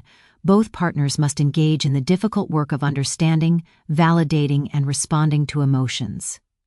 The betrayed partner must be able to express hurt, fear, and anger safely, while the offending partner must actively engage in listening and reassurance.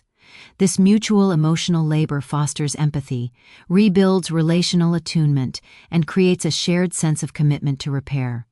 Couples must also practice patience and realistic expectations. Healing from betrayal is rarely linear.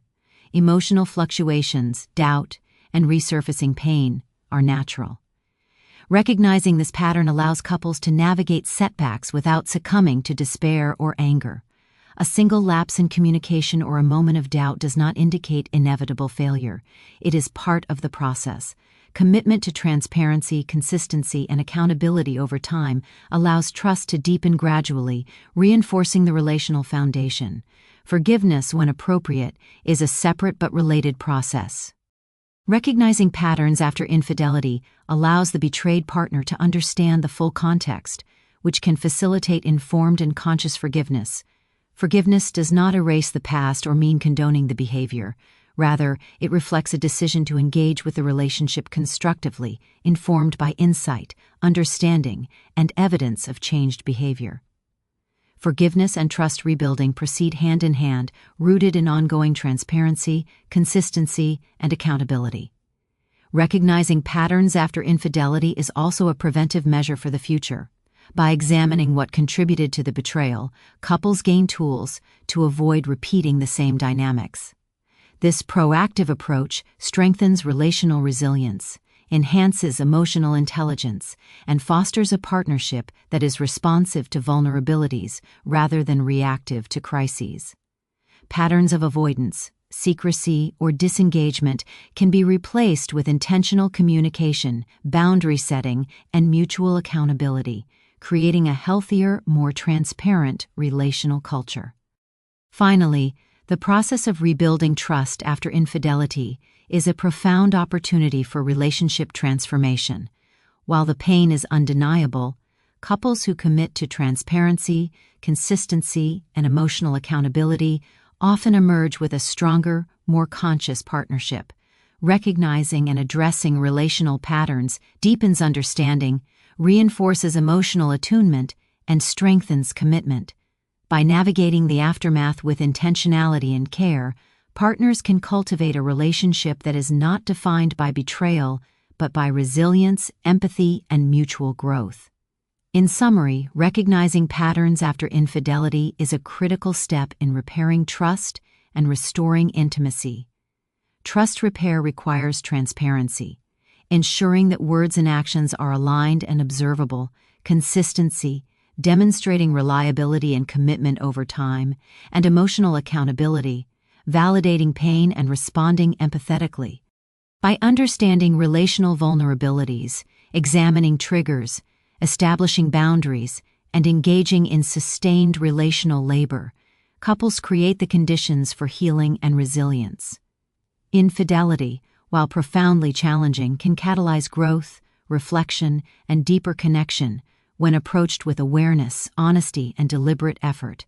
Patterns once hidden can become tools for insight, allowing partners to rebuild trust, strengthen intimacy, and cultivate a partnership grounded in mutual respect, responsibility, and shared commitment. Intimacy is the lifeblood of any romantic relationship, encompassing emotional closeness, trust, vulnerability, and sexual connection. After betrayal, such as infidelity, intimacy is often fractured, leaving both partners navigating a landscape of uncertainty, fear, and wounded trust. Rebuilding intimacy is not a matter of a single conversation, a simple apology, or a spontaneous reconciliation. It is a gradual, deliberate, and multi-layered process. Emotional and sexual reconnection require time, patience, and intentionality, allowing partners to restore trust, repair emotional safety, and cultivate a renewed sense of closeness. Understanding that intimacy cannot be rushed is critical to fostering genuine reconnection and preventing further relational harm. The first step in rebuilding intimacy is reestablishing emotional safety. Betrayal often leaves the wounded partner feeling vulnerable, suspicious, or hyper-aware of potential threats to the relationship. Emotional safety is the foundation upon which intimacy is rebuilt. Without it, attempts at closeness are likely to trigger anxiety or defensiveness. Creating this safe space involves consistent transparency, empathy, and validation from the partner who caused the breach. Emotional safety means the betrayed partner can express feelings openly, anger, sadness, fear, or doubt, without fear of minimization or retaliation. Over time, this environment nurtures trust and lays the groundwork for reconnection on deeper levels. Rebuilding intimacy also requires acknowledging the temporal nature of healing. Emotional reconnection cannot be forced or rushed. Expecting immediate forgiveness or instantaneous closeness creates pressure and may provoke resistance or further withdrawal.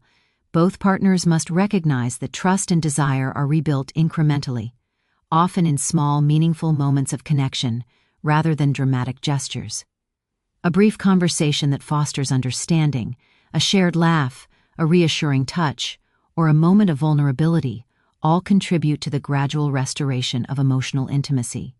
These seemingly minor interactions accumulate into a consistent pattern of connection that strengthens relational resilience. Communication plays a central role in the process. Couples must engage in honest, empathetic dialogue about needs, fears, and desires. The betrayed partner may need repeated reassurance, while the offending partner may require guidance on how to respond constructively. Active listening, reflective responses, and validation help both partners feel heard and understood. This communication extends beyond words to nonverbal cues such as eye contact, tone, and presence, which collectively convey attention, care, and commitment. Emotional reconnection thrives in an environment where both partners feel genuinely known and seen, even amid lingering pain. Sexual intimacy, often disrupted after betrayal, follows a similarly gradual trajectory. Physical closeness is intertwined with emotional trust, and attempting to resume sexual activity without a secure emotional foundation can exacerbate anxiety, discomfort, or distrust. Rebuilding sexual intimacy involves small consensual steps, beginning with non-sexual touch, affection, and closeness. Holding hands, hugging, cuddling, or gentle physical reassurance communicate desire, care, and availability without demanding immediate sexual engagement. Over time, as emotional trust deepens, sexual reconnection becomes more natural, safe, and mutually fulfilling. Part of this gradual process involves respecting boundaries and pacing. Both partners may experience varying levels of comfort with emotional and sexual closeness. The betrayed partner may feel apprehensive or hesitant, while the partner who committed the betrayal may struggle with guilt, shame, or fear of rejection. Establishing and honoring boundaries ensures that reconnection is collaborative rather than coercive, preserving autonomy and emotional integrity. Regular check-ins about comfort levels, needs, and expectations help maintain balance and prevent re-traumatization, reinforcing safety and mutual respect. Rebuilding intimacy also requires rebuilding shared experiences and meaning. Partners strengthen connection by engaging in activities that foster closeness, joy, and collaboration. Shared meals, walks, hobbies, or rituals of connection reinforce partnership and remind both individuals of the relational bond that existed prior to the betrayal. These experiences provide opportunities for positive reinforcement, nurturing emotional safety and desire simultaneously. Over time, a pattern of shared, meaningful experiences helps overwrite some of the relational pain associated with infidelity, creating new, constructive memories that reinforce connection. Patience is essential throughout this process. Rebuilding intimacy is rarely linear. It is normal for progress to include setbacks, doubts, or emotional regressions. Partners must maintain emotional resilience and persistence, approaching challenges with empathy and curiosity rather than frustration or blame. Recognizing that moments of withdrawal, irritability, or insecurity are part of the healing trajectory allows couples to respond thoughtfully, maintaining continuity in the rebuilding process. Over time, repeated cycles of vulnerability and reassurance strengthen the relational bond, gradually restoring both emotional and sexual intimacy. Accountability and commitment from the partner who committed the betrayal remain crucial. Rebuilding intimacy requires consistent actions that reinforce trust, including transparency, active participation in relational repair, and responsiveness to the betrayed partner's emotional needs. Small, repeated gestures of reliability and attention, aligned with verbal commitments, demonstrate sincerity, and foster a sense of safety. The betrayed partner observes these patterns, gradually rebuilding confidence in the reliability and emotional availability of their partner. Rebuilding intimacy also involves self-awareness and self-care. Both partners must attend to their own emotional needs, processing feelings of pain, anxiety, or guilt, and seeking external support when necessary. Therapy, individual reflection, or support networks can aid in managing residual emotional burdens, preventing them from undermining relational progress. When both partners maintain personal stability, they are better equipped to engage in emotional and sexual reconnection with clarity, presence, and empathy. Finally, rebuilding intimacy after betrayal is an ongoing collaborative practice. It is a commitment to renew relational patterns, cultivate emotional presence, and foster mutual desire. Gradual reconnection, through consistent emotional engagement, respect for boundaries, shared experiences, and attentive communication, allows intimacy to evolve naturally. Partners learn to navigate vulnerability, communicate needs effectively, and engage in mutually fulfilling interactions that reinforce trust and desire. Over time, this deliberate and patient approach transforms the aftermath of betrayal into an opportunity for deeper, more conscious intimacy that is resilient, authentic, and enduring. In summary, rebuilding intimacy slowly after betrayal involves recognizing that emotional and sexual reconnection are not instant but incremental processes. Emotional safety, transparency, consistent responsiveness, and respect for boundaries form the foundation for renewed closeness. Gradual, deliberate reconnection, supported by shared experiences, attentive communication, and ongoing accountability, allows couples to restore trust, desire, and mutual fulfillment. Patience, empathy, and persistence are essential as partners navigate setbacks and vulnerabilities, creating a pathway for intimacy that is stronger, more conscious, and deeply rooted in relational awareness and care. Rebuilding intimacy is not a single act but a series of small, meaningful steps that collectively repair the relational fabric, restore connection, and cultivate enduring trust and closeness. The idea of the one is a powerful cultural narrative, often romanticized in literature, media, and societal expectations. From a young age, many are led to believe in a perfect, predestined partner who will fulfill all emotional, intellectual, and sexual needs effortlessly. While the notion of a soulmate can feel comforting and inspiring, it can also create unrealistic expectations that hinder relational growth, perpetuate dissatisfaction, and foster disappointment. Defining the one realistically requires an understanding that love is not a static state, but an evolving process, shaped by shared experiences, mutual effort, and the acceptance of human imperfection. Recognizing this evolution allows individuals and couples to cultivate deep, enduring relationships rather than chasing an idealized fantasy that may not exist. The first step in defining the one realistically is acknowledging imperfection, both in oneself and in a partner. No person embodies all qualities perfectly, nor should they be expected to. Partners bring unique strengths, weaknesses, and idiosyncrasies to the relationship, and these differences often shape the relational dynamic in ways that are both challenging and enriching. Expecting perfection sets the stage for chronic disappointment, as inevitable disagreements, unmet expectations, and personal flaws will clash with an imagined ideal. By embracing imperfection, individuals cultivate acceptance, empathy, and patience, qualities essential for sustaining love over the long term. Love, at its core, is an evolving process, not a fixed destination. Romantic attraction may spark in the early stages, but sustained intimacy develops through shared experiences, mutual vulnerability, and adaptive growth.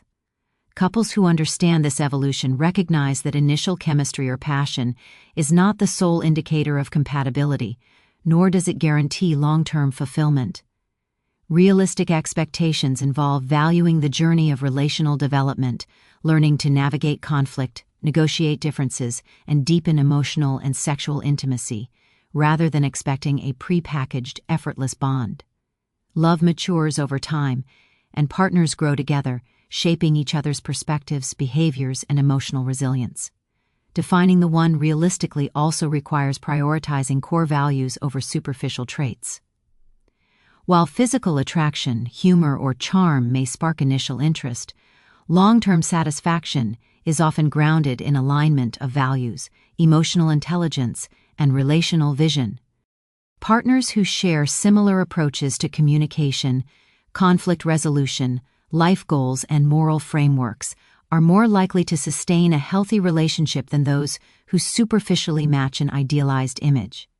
Identifying essential qualities versus desirable but non-essential traits allows individuals to focus on compatibility, shared growth, and relational potential rather than chasing an illusory ideal.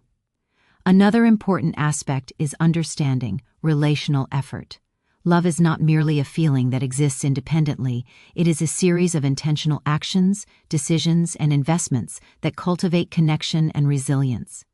Expecting the one to fulfill all needs automatically without effort undermines relational growth. Realistic definitions of a partner recognize that both individuals must contribute to the relationship, engage in compromise, and navigate challenges collaboratively.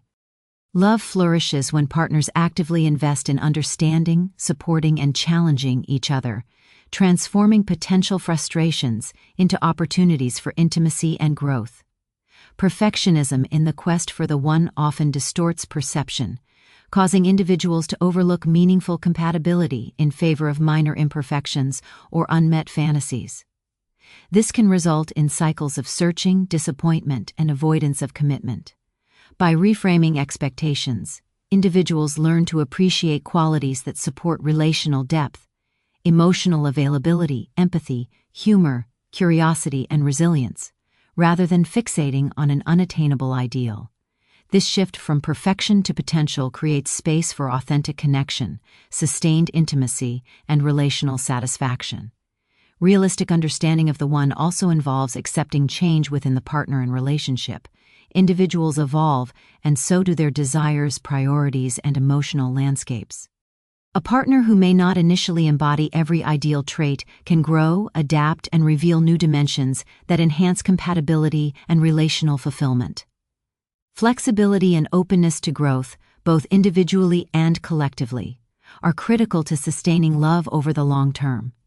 Accepting change prevents rigid expectations from creating frustration and allows couples to respond to evolving needs with curiosity and creativity rather than disappointment. Furthermore, defining the one realistically requires distinguishing between fantasy and relational reality. Cultural narratives often emphasize effortless romance, dramatic gestures, and instant connection, neglecting the everyday work of building and sustaining intimacy. Relationships thrive on consistent attention, communication, compromise, and mutual support, rather than constant excitement or idealized passion. Understanding this distinction fosters realistic expectations, reduces pressure, and allows couples to celebrate the depth of ordinary relational experiences, such as shared routines, emotional attunement, and supportive partnership. Love also requires tolerance for ambiguity and imperfection in relational experience. Even strong, compatible couples encounter challenges, disagreements, and unmet expectations. Recognizing that discomfort, frustration, or occasional disappointment is natural prevents premature disillusionment or abandonment of the relationship. Realistic definitions of the one integrate both the joys and the difficulties of partnership, acknowledging that relational fulfillment is cultivated through resilience, patience, and collaborative problem-solving rather than idealized perfection. Additionally, defining the one realistically involves honoring relational autonomy and interdependence simultaneously. Partners are complete individuals who contribute unique experiences, perspectives, and needs. Expecting a partner to fulfill all emotional, intellectual, or social desires creates dependence and relational strain. Instead, realistic expectations involve recognizing that a partner complements one's life rather than completing it entirely. Love is strengthened when each individual maintains a sense of identity and purpose while cultivating mutual support, shared goals, and collaborative intimacy. Finally, defining the one realistically encourages a growth-oriented perspective on love. Partners who approach the relationship with curiosity, commitment, and openness to learning foster deeper emotional and sexual intimacy over time. Recognizing that love evolves, imperfection is natural, and relational satisfaction is cultivated through effort allows couples to navigate challenges with resilience, empathy, and shared commitment. By shifting focus from an unattainable ideal to a partner with whom authentic connection is possible, individuals increase the likelihood of sustained intimacy, mutual fulfillment, and enduring partnership. In summary, defining the one realistically involves embracing imperfection, valuing shared growth over fantasy, and understanding love as an evolving process.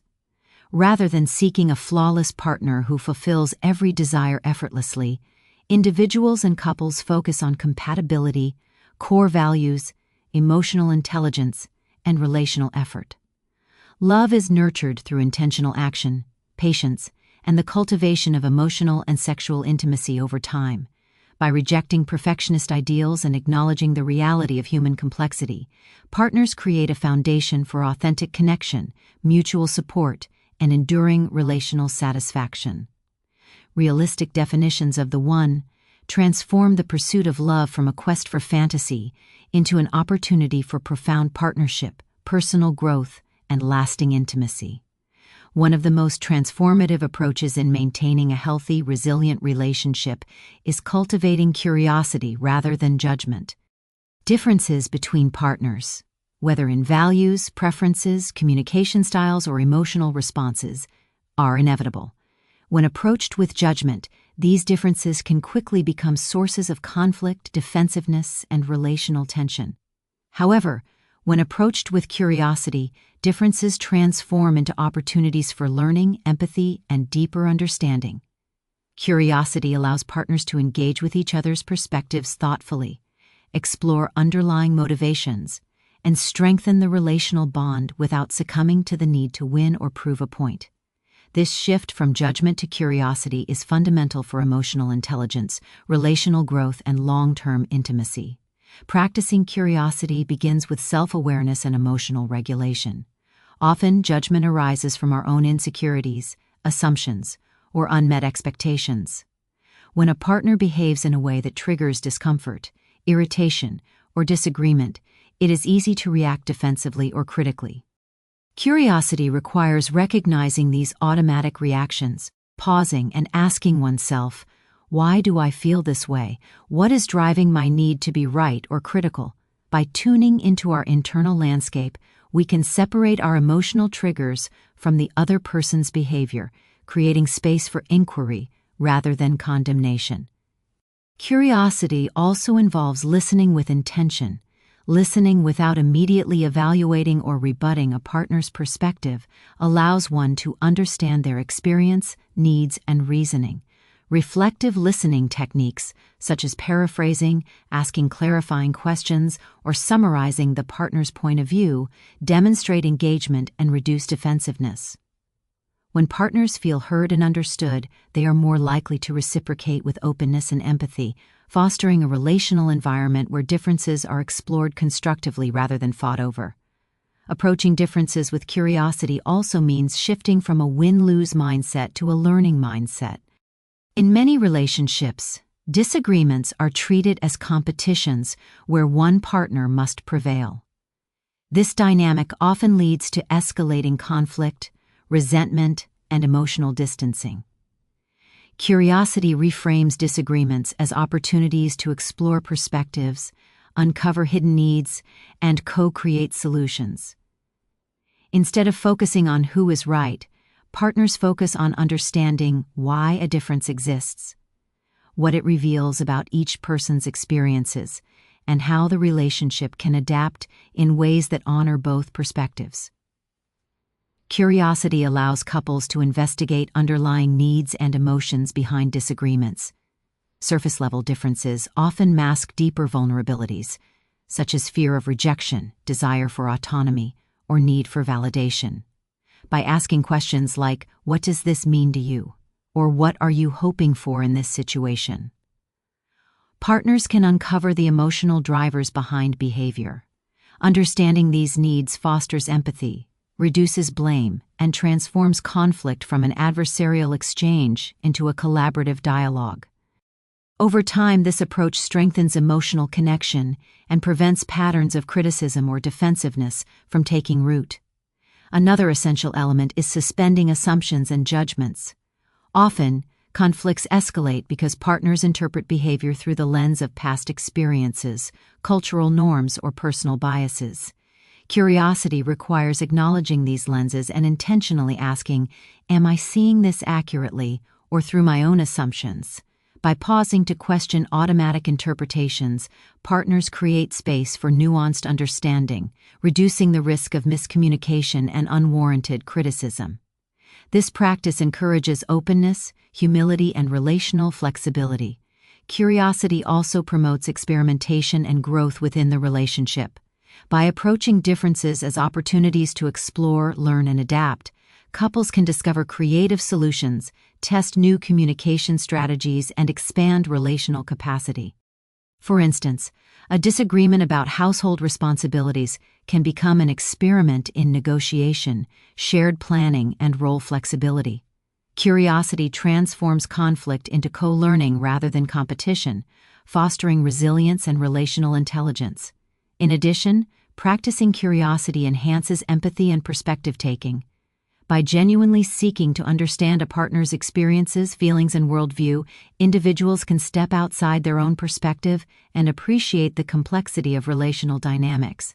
Empathy generated through curiosity reduces emotional reactivity, mitigates defensiveness, and strengthens trust.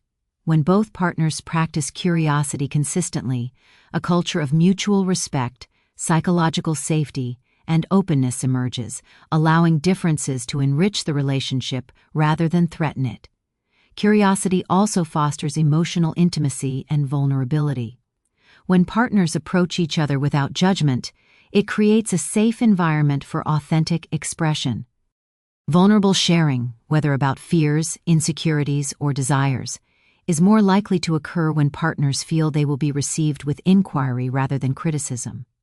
This depth of emotional engagement strengthens the relational bond and increases capacity for intimacy, both emotional and sexual. Practicing curiosity is not about passive acceptance or avoiding conflict. Rather, it is about active engagement with intention. It requires effort, presence, and commitment to understand rather than react. Questions such as, "Why is this important to you? What do you need right now?" or "How can we approach this together?" demonstrate active curiosity and investment in the relationship. This approach encourages collaboration, shared problem-solving, and relational growth while reducing the adversarial dynamics that often accompany judgment-driven interactions. Curiosity also intersects with personal growth and self-reflection. Engaging with a partner's differences challenges individuals to examine their own values, beliefs, and emotional patterns. This reflective process encourages adaptability, patience, and a broader understanding of human complexity. Over time, practicing curiosity nurtures emotional intelligence, relational resilience, and a capacity to navigate both minor disagreements and major conflicts with grace. Finally, curiosity transforms the overall relational culture. Couples who consistently approach differences with inquiry rather than judgment create a positive feedback loop of connection and trust. Differences become opportunities for enrichment, disagreements become learning moments, and conflict is framed as a path to understanding rather than a threat. Over time, this mindset reduces chronic tension, enhances emotional closeness, and fosters long-term relational satisfaction. Partners learn to value curiosity as a relational skill that sustains intimacy, deepens understanding, and supports enduring love. In summary, practicing curiosity instead of judgment is a critical strategy for relational health and growth. It requires self-awareness, emotional regulation, reflective listening, and intentional inquiry. By suspending assumptions, prioritizing understanding over winning, and exploring the underlying needs and emotions behind differences, couples transform potential conflict into opportunities for connection, empathy, and shared growth. Curiosity fosters emotional safety, vulnerability, and relational resilience, creating a partnership where differences are valued rather than feared. Approaching differences with curiosity, actively seeking to understand rather than to judge, strengthens intimacy, nurtures trust, and cultivates a relational culture grounded in empathy, learning, and authentic connection. In this way, curiosity becomes not just a strategy for conflict resolution, but a guiding principle for sustaining meaningful, enduring, and deeply satisfying relationships. In relationships, it is common for partners to jump immediately to problem-solving when conflict arises or when a concern is expressed. While addressing practical solutions is important, doing so prematurely can inadvertently invalidate the emotional experience of the partner expressing their feelings. Validation of emotions is a foundational step in fostering safety, trust, and intimacy. Acknowledging what a partner feels before attempting to solve a problem communicates empathy, respect, and relational attunement, signaling that their inner experience matters.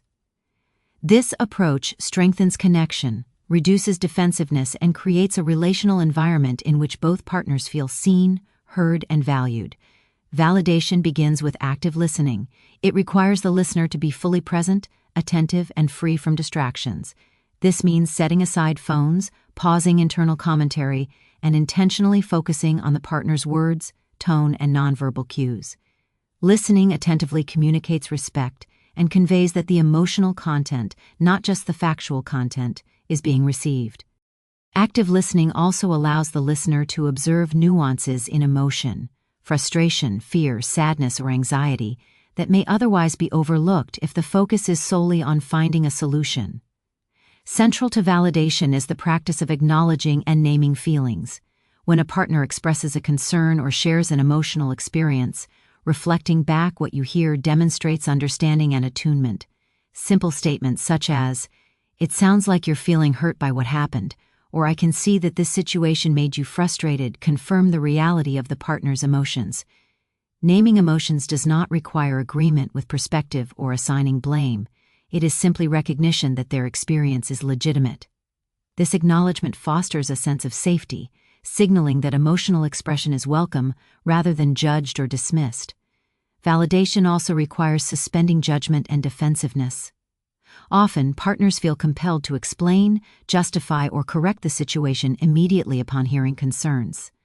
While these impulses are natural, responding too quickly with problem-solving or rationalization can convey that emotions are unimportant, which undermines trust. By intentionally pausing to focus on understanding the emotional experience first, partners demonstrate that feelings take precedence over outcomes or solutions. This creates a relational culture where vulnerability is honored and emotional risk-taking is encouraged. Another key element is empathic attunement, which involves connecting with the partner's emotional state and imagining what it feels like from their perspective. Empathy bridges the gap between personal experience and relational understanding. It allows one to respond not only to the content of the concern, but to the underlying emotional significance.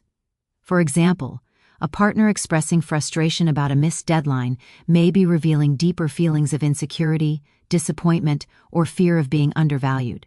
Responding with empathy, rather than immediately addressing the logistical issue, strengthens relational attunement and trust. Validating emotions before problem-solving also enhances relational safety. When a partner feels emotionally safe, they are more likely to communicate openly, share concerns, and express vulnerability. This safety reduces patterns of withdrawal, defensiveness, or conflict escalation.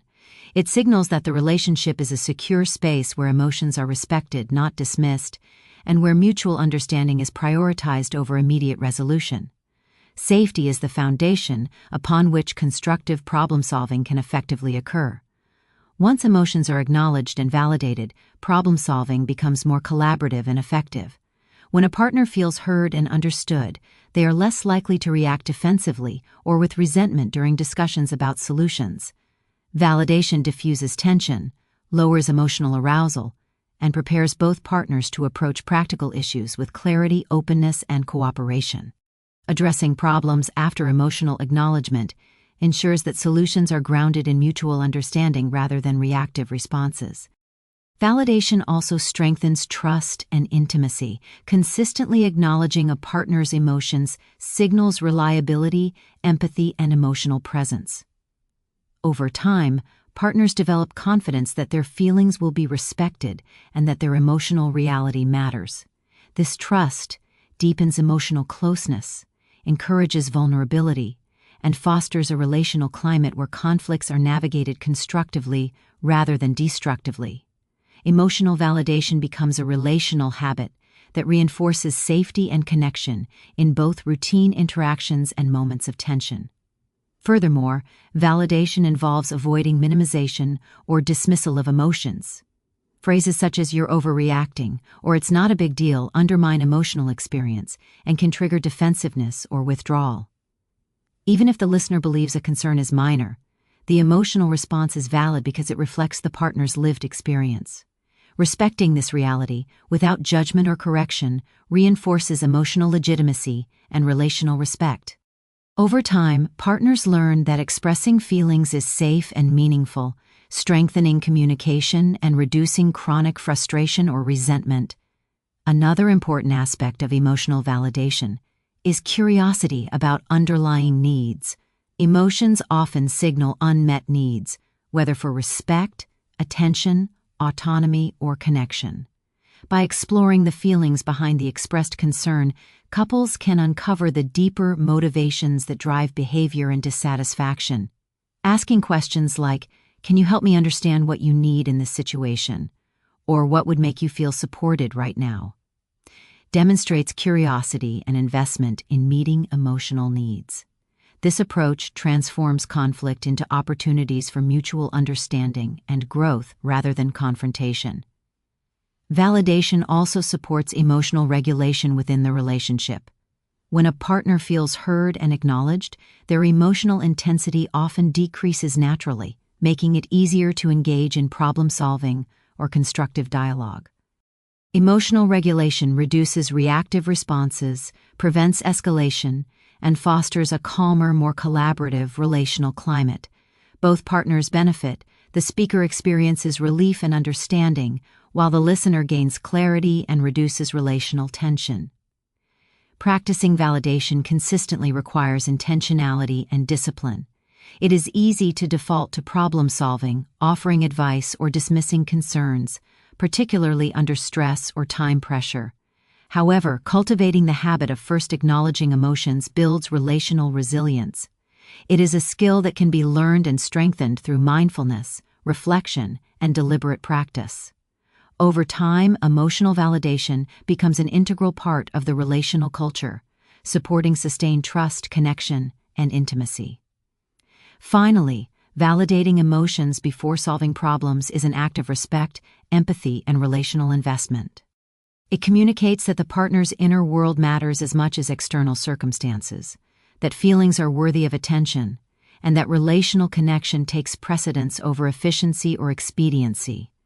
By prioritizing emotional acknowledgement, couples create an environment in which intimacy, trust, and cooperative problem-solving can flourish. Problems are addressed with clarity, solutions are implemented collaboratively, and emotional connection is preserved and strengthened. In summary, validating emotions before attempting to solve problems is a cornerstone of relational health. It requires active listening, empathic attunement, acknowledgement of feelings, and suspension of judgment or defensiveness. Emotional validation builds safety, trust, and intimacy, creating a foundation for effective problem-solving. By prioritizing understanding over immediate solutions, partners foster vulnerability, emotional regulation, and relational resilience. Validation transforms conflicts from opportunities for defensiveness or criticism into chances for connection, collaboration, and mutual growth. In this way, acknowledging emotions becomes not just a preliminary step, but a central relational practice that sustains trust, deepens intimacy, and nurtures enduring healthy partnerships. In the context of intimate relationships, one of the most delicate and essential dynamics to navigate is the balance between autonomy and togetherness. Love, connection, and partnership thrive when individuals feel both intimately connected to one another and free to maintain their individuality. Without this balance, relationships can veer into suffocating codependence or distant disengagement. Autonomy and togetherness are not mutually exclusive. Rather, They exist on a continuum where each partner's personal identity, desires, and growth are respected alongside the shared goals, mutual responsibilities, and emotional connection that sustain the relationship. Learning to balance these forces requires self-awareness, communication, trust, and mutual respect.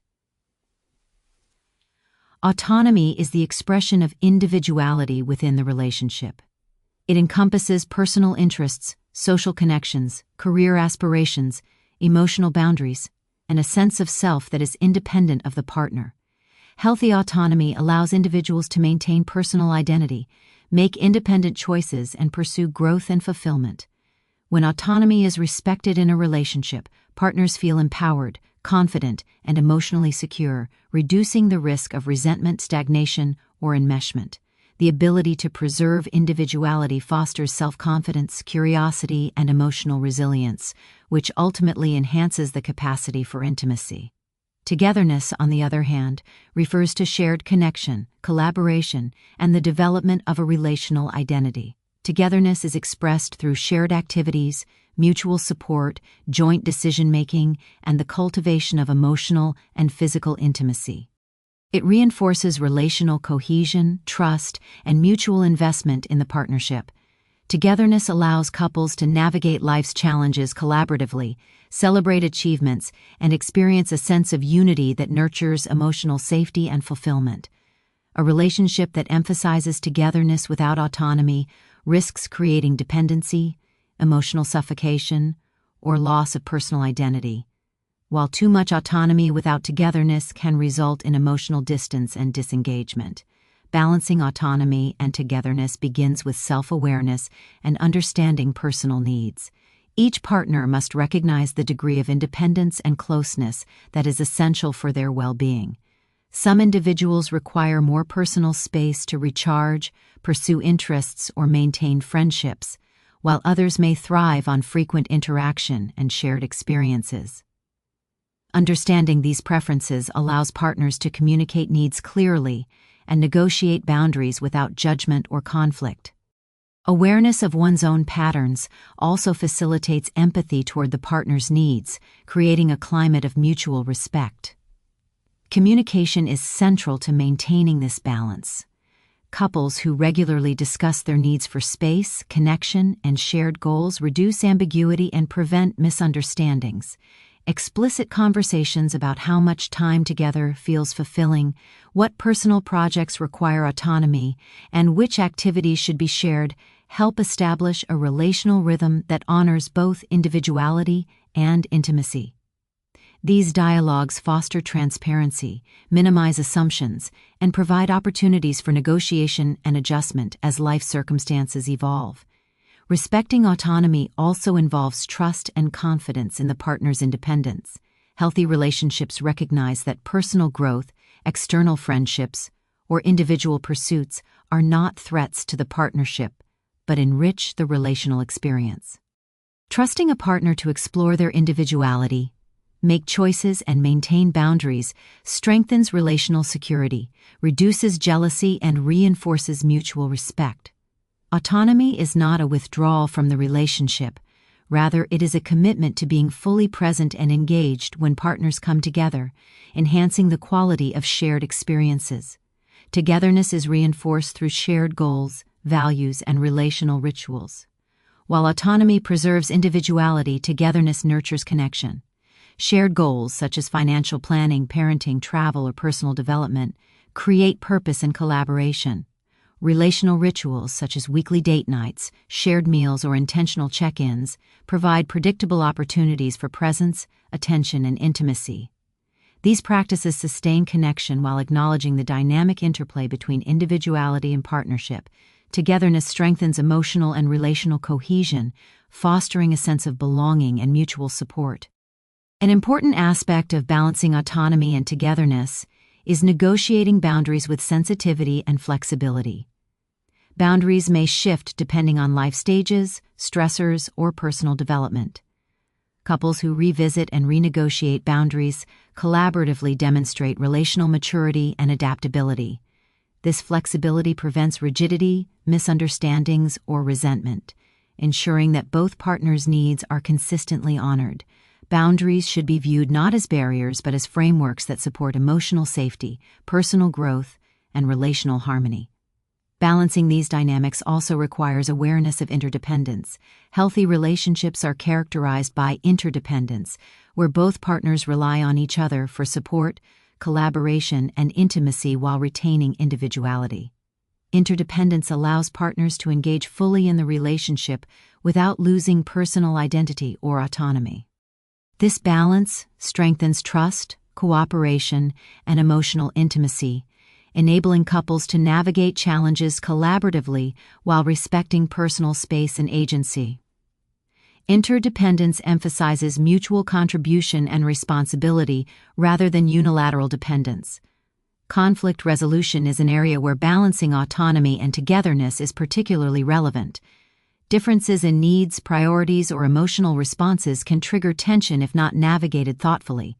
When both partners recognize the importance of individuality alongside shared connection, conflicts can be approached as opportunities for negotiation, compromise, and understanding. For example, one partner may desire solitude to recharge after a stressful day, while the other seeks immediate connection. Balancing autonomy and togetherness allows both needs to be acknowledged, respected, and addressed, without dismissing or diminishing either partner's experience. Cultivating balance also involves celebrating differences as strengths rather than threats. Partners may have divergent interests, personalities, or lifestyles that, when respected, enrich the relationship.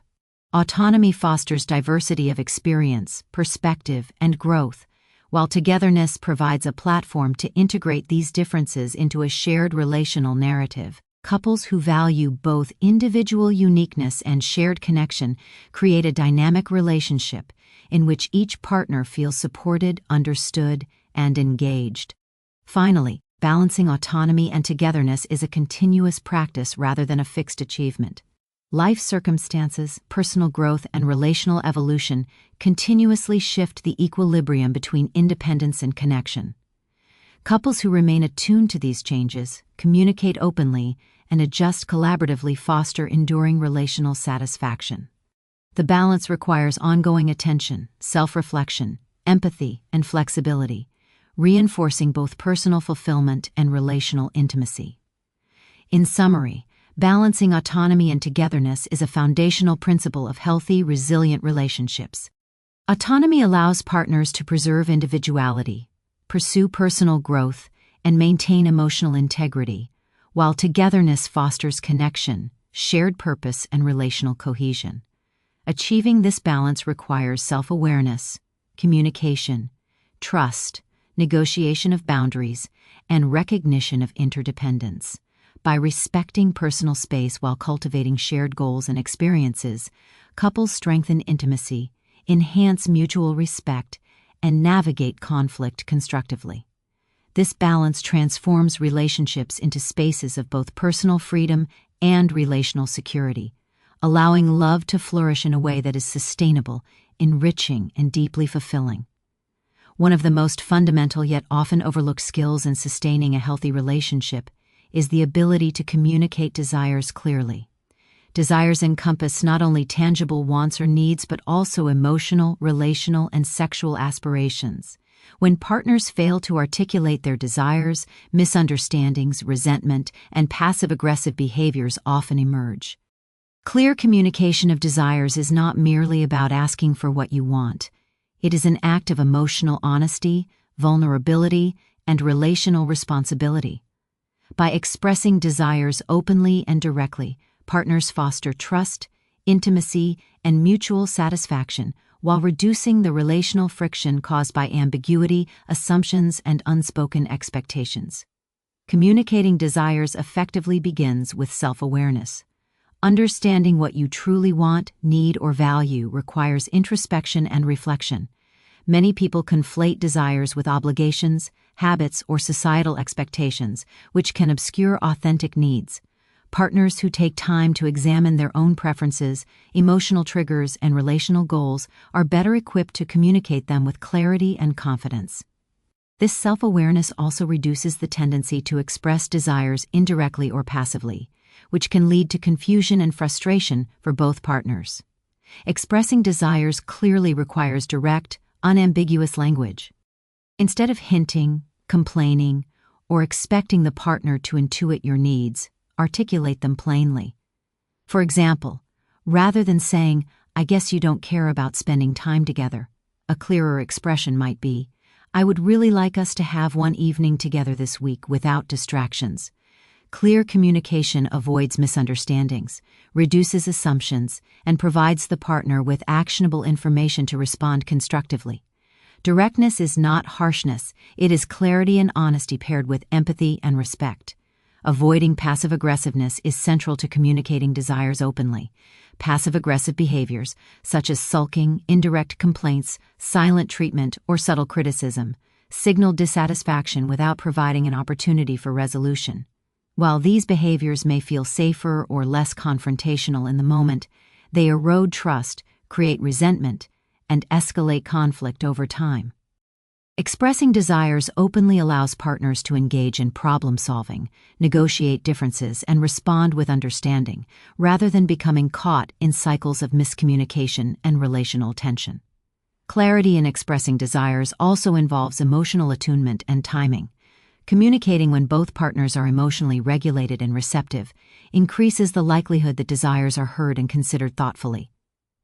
Sharing needs during moments of heightened stress, fatigue, or defensiveness can trigger misunderstanding or conflict. By choosing a moment of relative calm and engagement, partners create the conditions for productive dialogue, enhancing understanding and fostering emotional safety. Expressing desires effectively requires ownership of feelings and needs. Phrasing statements with "I" rather than "you" promotes responsibility for one's own desires without blaming or criticizing the partner. For instance, "I feel lonely when we don't spend time together, and I would like to plan a date night" communicates personal experience and specific desire, while avoiding accusations. Ownership reduces defensiveness, clarifies intent, and facilitates collaboration in fulfilling relational needs.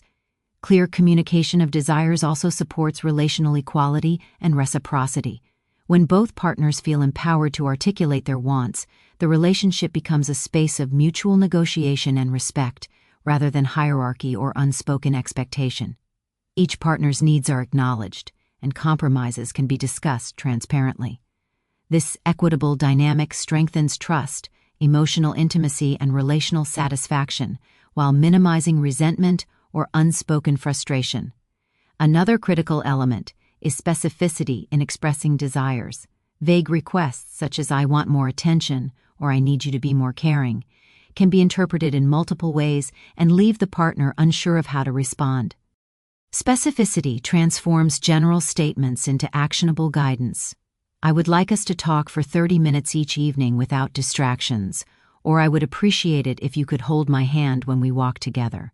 Specific, concrete communication facilitates understanding and makes it easier for partners to fulfill desires, creating a sense of responsiveness and attentiveness within the relationship. Expressing desires openly also strengthens emotional intimacy. Vulnerability is inherently tied to articulating what we want, as it exposes needs and preferences that may feel risky to share. When partners respond with empathy, validation, and effort, this vulnerability is met with care, reinforcing connection and trust. Over time, the repeated practice of openly sharing desires cultivates a relational culture in which emotional expression is welcomed, valued, and responded to constructively. Clarity in communication is especially important in sexual and relational desires, where assumptions and indirect signals often lead to misalignment.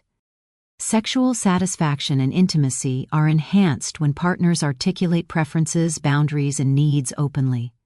This practice requires courage, honesty, and emotional intelligence, as sexual and relational desires are often closely tied to vulnerability and self-esteem.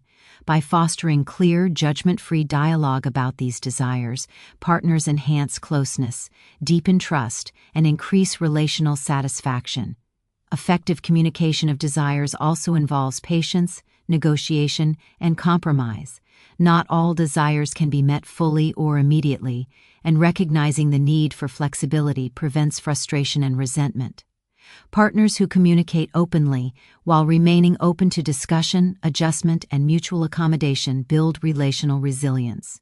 This iterative process strengthens problem-solving skills, emotional attunement, and the capacity for long-term partnership. Finally, expressing desires clearly is a practice of relational responsibility. It demonstrates care for the partner's experience, as it allows them the opportunity to understand, respond, and meet needs collaboratively. It also honors one's own agency and emotional integrity, ensuring that desires are not neglected or internalized, which can lead to frustration or passive-aggressive behaviors. By cultivating clarity, openness, and accountability in expressing wants and needs, partners create a relationship rooted in honesty, mutual respect, and cooperative fulfillment. In summary, communicating desires clearly is a cornerstone of relational health and intimacy. It requires self-awareness, ownership of feelings, direct and specific language, and avoidance of passive-aggressive patterns. By expressing desires openly, partners foster understanding, responsiveness, and emotional safety, strengthening trust and connection. Clear communication transforms potential misalignments into opportunities for collaboration, empathy, and relational growth. It allows intimacy to flourish, reduces misunderstanding and conflict, and creates a partnership in which both individuals feel empowered, respected, and fulfilled. Articulating desires is not merely about getting what one wants, it is a practice of vulnerability, connection, and relational intelligence that nurtures enduring love and partnership. Conflict is an inevitable part of intimate relationships. Differences in needs, perspectives, values, or priorities will naturally arise whenever two individuals navigate life together. While conflict is often perceived as destructive or threatening to a relationship, it can, in fact, be one of the most powerful tools for growth, connection, and relational resilience when approached constructively. Viewing conflict through a lens of opportunity, rather than threat, shifts the dynamic from adversarial struggle to collaborative exploration. Constructive conflict allows couples to deepen understanding, strengthen trust, and cultivate emotional intimacy, transforming challenges into catalysts for relational growth. The first step in using conflict as a growth tool is reframing the perception of disagreement. Many people approach conflict with fear, defensiveness, or avoidance, seeing it as a signal of relational instability or personal failure. However, conflict is not inherently harmful. It is a natural expression of differing perspectives and unmet needs. By approaching disagreements as opportunities to explore differences, couples can shift from adversarial thinking to curiosity, seeking to understand underlying motivations, emotions, and priorities rather than simply winning or being right. Constructive conflict begins with emotional self-regulation. High emotional arousal, anger, frustration, or anxiety can lead to reactive, hurtful, or defensive responses that escalate tension. Developing the capacity to pause, breathe, and reflect before responding allows partners to engage thoughtfully rather than impulsively. Emotional regulation does not mean suppressing feelings. It means managing expression in ways that preserve relational safety while communicating needs effectively. This balance enables dialogue to remain focused on understanding and problem-solving rather than blame or escalation. Another essential component is active listening and empathy. Conflict often arises not from the facts of a situation, but from the emotional experience each partner brings to it. By listening attentively, reflecting back what the partner expresses, and validating their feelings, couples cultivate an environment in which emotional honesty is welcomed. Empathic engagement communicates that each person's experience is legitimate and worthy of attention, fostering trust and deepening emotional connection. When both partners feel heard, they are more open to compromise, collaboration, and creative problem-solving. Constructive conflict also involves identifying underlying needs and values. Surface-level disagreements about chores, finances, or schedules often mask deeper concerns such as respect, autonomy, validation, or security.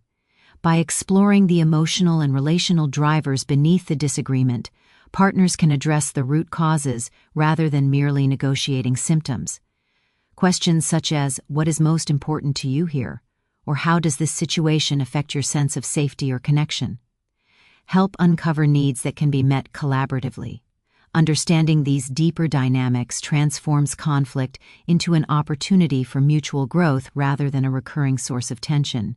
Setting boundaries and agreements for conflict is another critical practice. Constructive conflict requires rules of engagement that preserve safety and respect. This may include agreements to avoid personal attacks, to pause discussions if emotions escalate excessively, or to focus on one issue at a time. Clear boundaries ensure that disagreements remain productive and do not devolve into destructive cycles of criticism, defensiveness, or withdrawal. Establishing these frameworks allows conflict to become a structured arena for exploration, reflection, and growth, rather than a battleground of resentment. Conflict can also reveal relational blind spots and patterns. Recurring disagreements highlight habitual ways of interacting, unspoken expectations, or unresolved emotional wounds. By approaching these patterns with curiosity rather than blame, couples gain insight into how relational dynamics function and where growth is possible.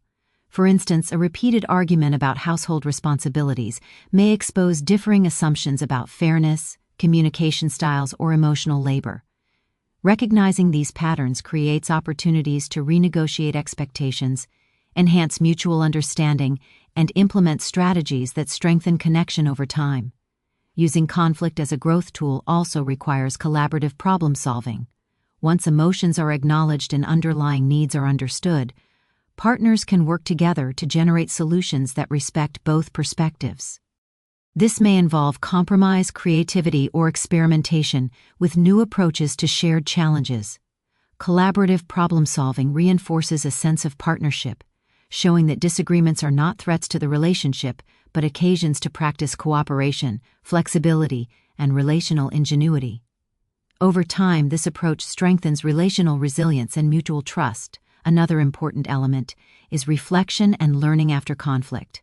Constructive engagement includes taking the time to review disagreements, acknowledge lessons learned, and celebrate progress in communication or understanding.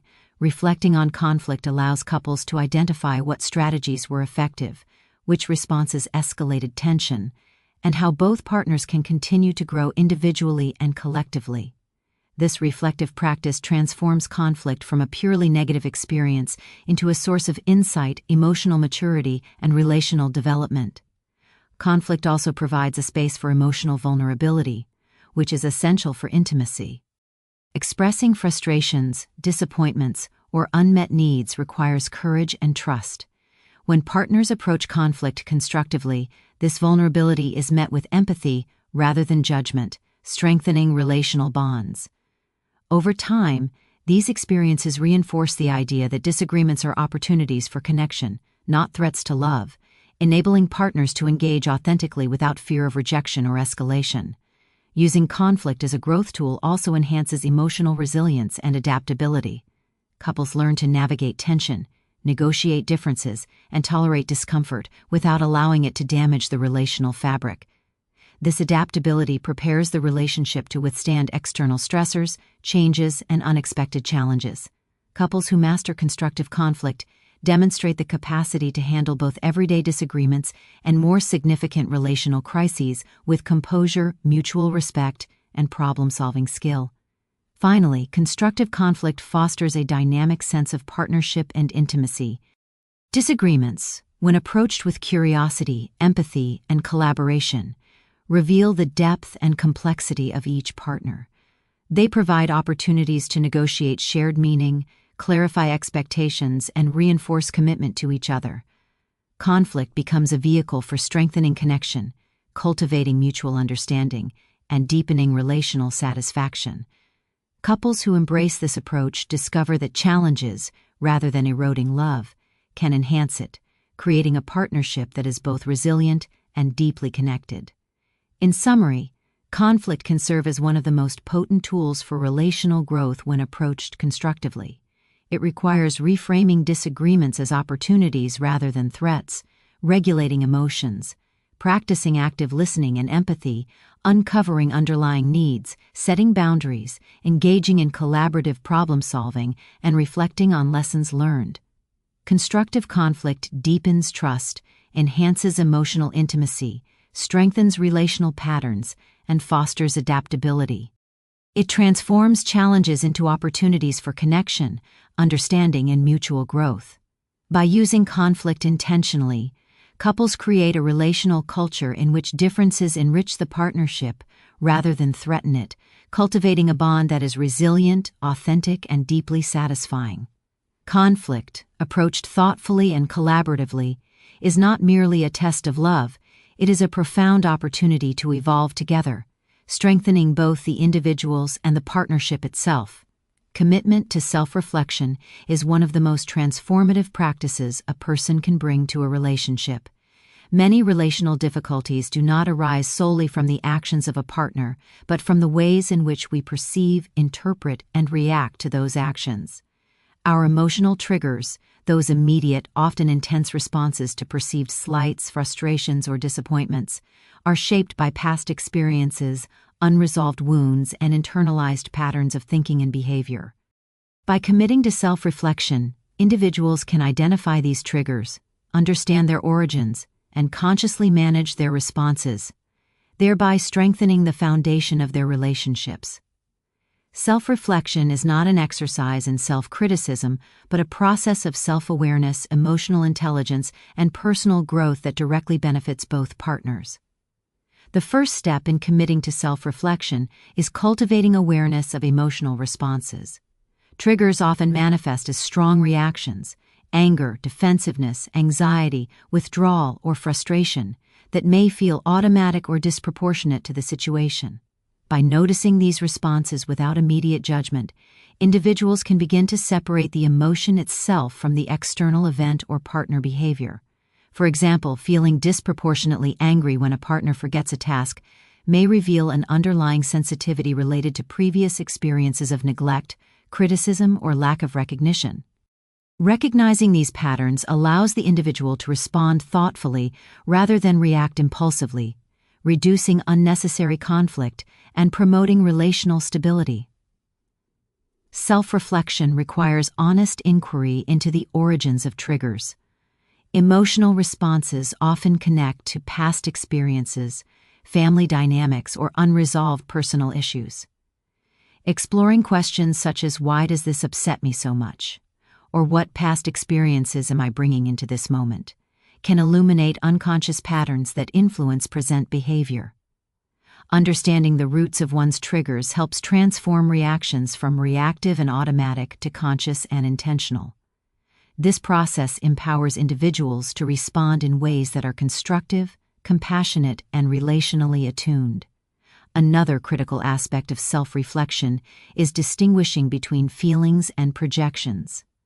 Often, emotional intensity reflects not only the present situation, but also projections of fear, insecurity, or past relational patterns onto the current partner. By reflecting on what belongs to the past and what is truly present, individuals can avoid conflating the two, reducing misinterpretations and unfair judgments. This differentiation helps prevent conflict escalation and allows both partners to engage with each other based on reality, rather than internalized fears or assumptions. Self-reflection also involves recognizing habitual patterns of reaction. Many individuals respond to stress or disagreement in patterned ways, shutting down, escalating, criticizing, or avoiding. These habitual responses may have been adaptive in previous contexts, but can undermine intimacy and relational growth in a committed partnership. By observing these tendencies, individuals gain the opportunity to consciously shift toward responses that promote connection, understanding, and collaboration. Recognizing patterns enables self-regulation and encourages adaptive communication strategies that enhance the relationship rather than weaken it. A vital part of self-reflection is examining personal values, expectations, and assumptions. Discrepancies between internalized ideals and relational reality can create frustration or disappointment. By reflecting on the expectations we hold about our partner, the relationship, or ourselves, we can determine which are realistic, which are negotiable, and which may require adjustment. This process reduces resentment, fosters patience, and aligns relational interactions with genuine needs rather than idealized standards. Reflection on values also helps partners articulate desires clearly, contributing to mutual understanding and effective collaboration. Self-reflection encourages accountability for one's contributions to relational dynamics. Conflict and dissatisfaction are rarely one-sided. Each partner plays a role in shaping the interactional environment. By examining how personal behaviors, communication patterns, and emotional responses influence the relationship, individuals can identify areas for growth and take responsibility for change. Accountability strengthens trust, reduces blame, and demonstrates commitment to the partnership's health and longevity. Partners who reflect on their own contributions are better able to approach challenges constructively, fostering a culture of mutual respect and growth. Committing to self-reflection also enhances empathy and understanding for the partner. By recognizing one's own triggers and emotional patterns, individuals become more attuned to how their partner's behaviors might interact with these sensitivities. This awareness allows for greater patience, compassion, and tolerance, reducing reactive conflict and fostering deeper connection. Empathy cultivated through self-reflection encourages dialogue, openness, and collaborative problem-solving, creating a relational environment where both partners feel supported and understood. Self-reflection is strengthened through consistent practices of mindfulness, journaling, or contemplative inquiry. Mindfulness encourages presence, allowing individuals to observe thoughts and emotions without judgment. Journaling provides a structured space to explore triggers, patterns, and personal growth over time. Contemplative inquiry, asking reflective questions about motives, desires, and emotional responses, cultivates self-knowledge and intentionality. These practices enhance awareness, reduce automaticity in reactions, and promote emotional intelligence, all of which contribute to a healthier relational dynamic. Another dimension of self-reflection is learning from relational challenges and conflicts. Difficult interactions provide valuable insight into personal triggers, unmet needs, and relational patterns.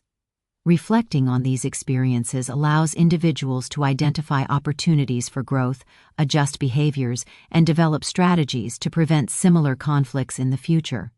Challenges, when examined thoughtfully, become lessons rather than sources of frustration, transforming relational friction into a mechanism for evolution and connection. Self-reflection also strengthens resilience in relationships.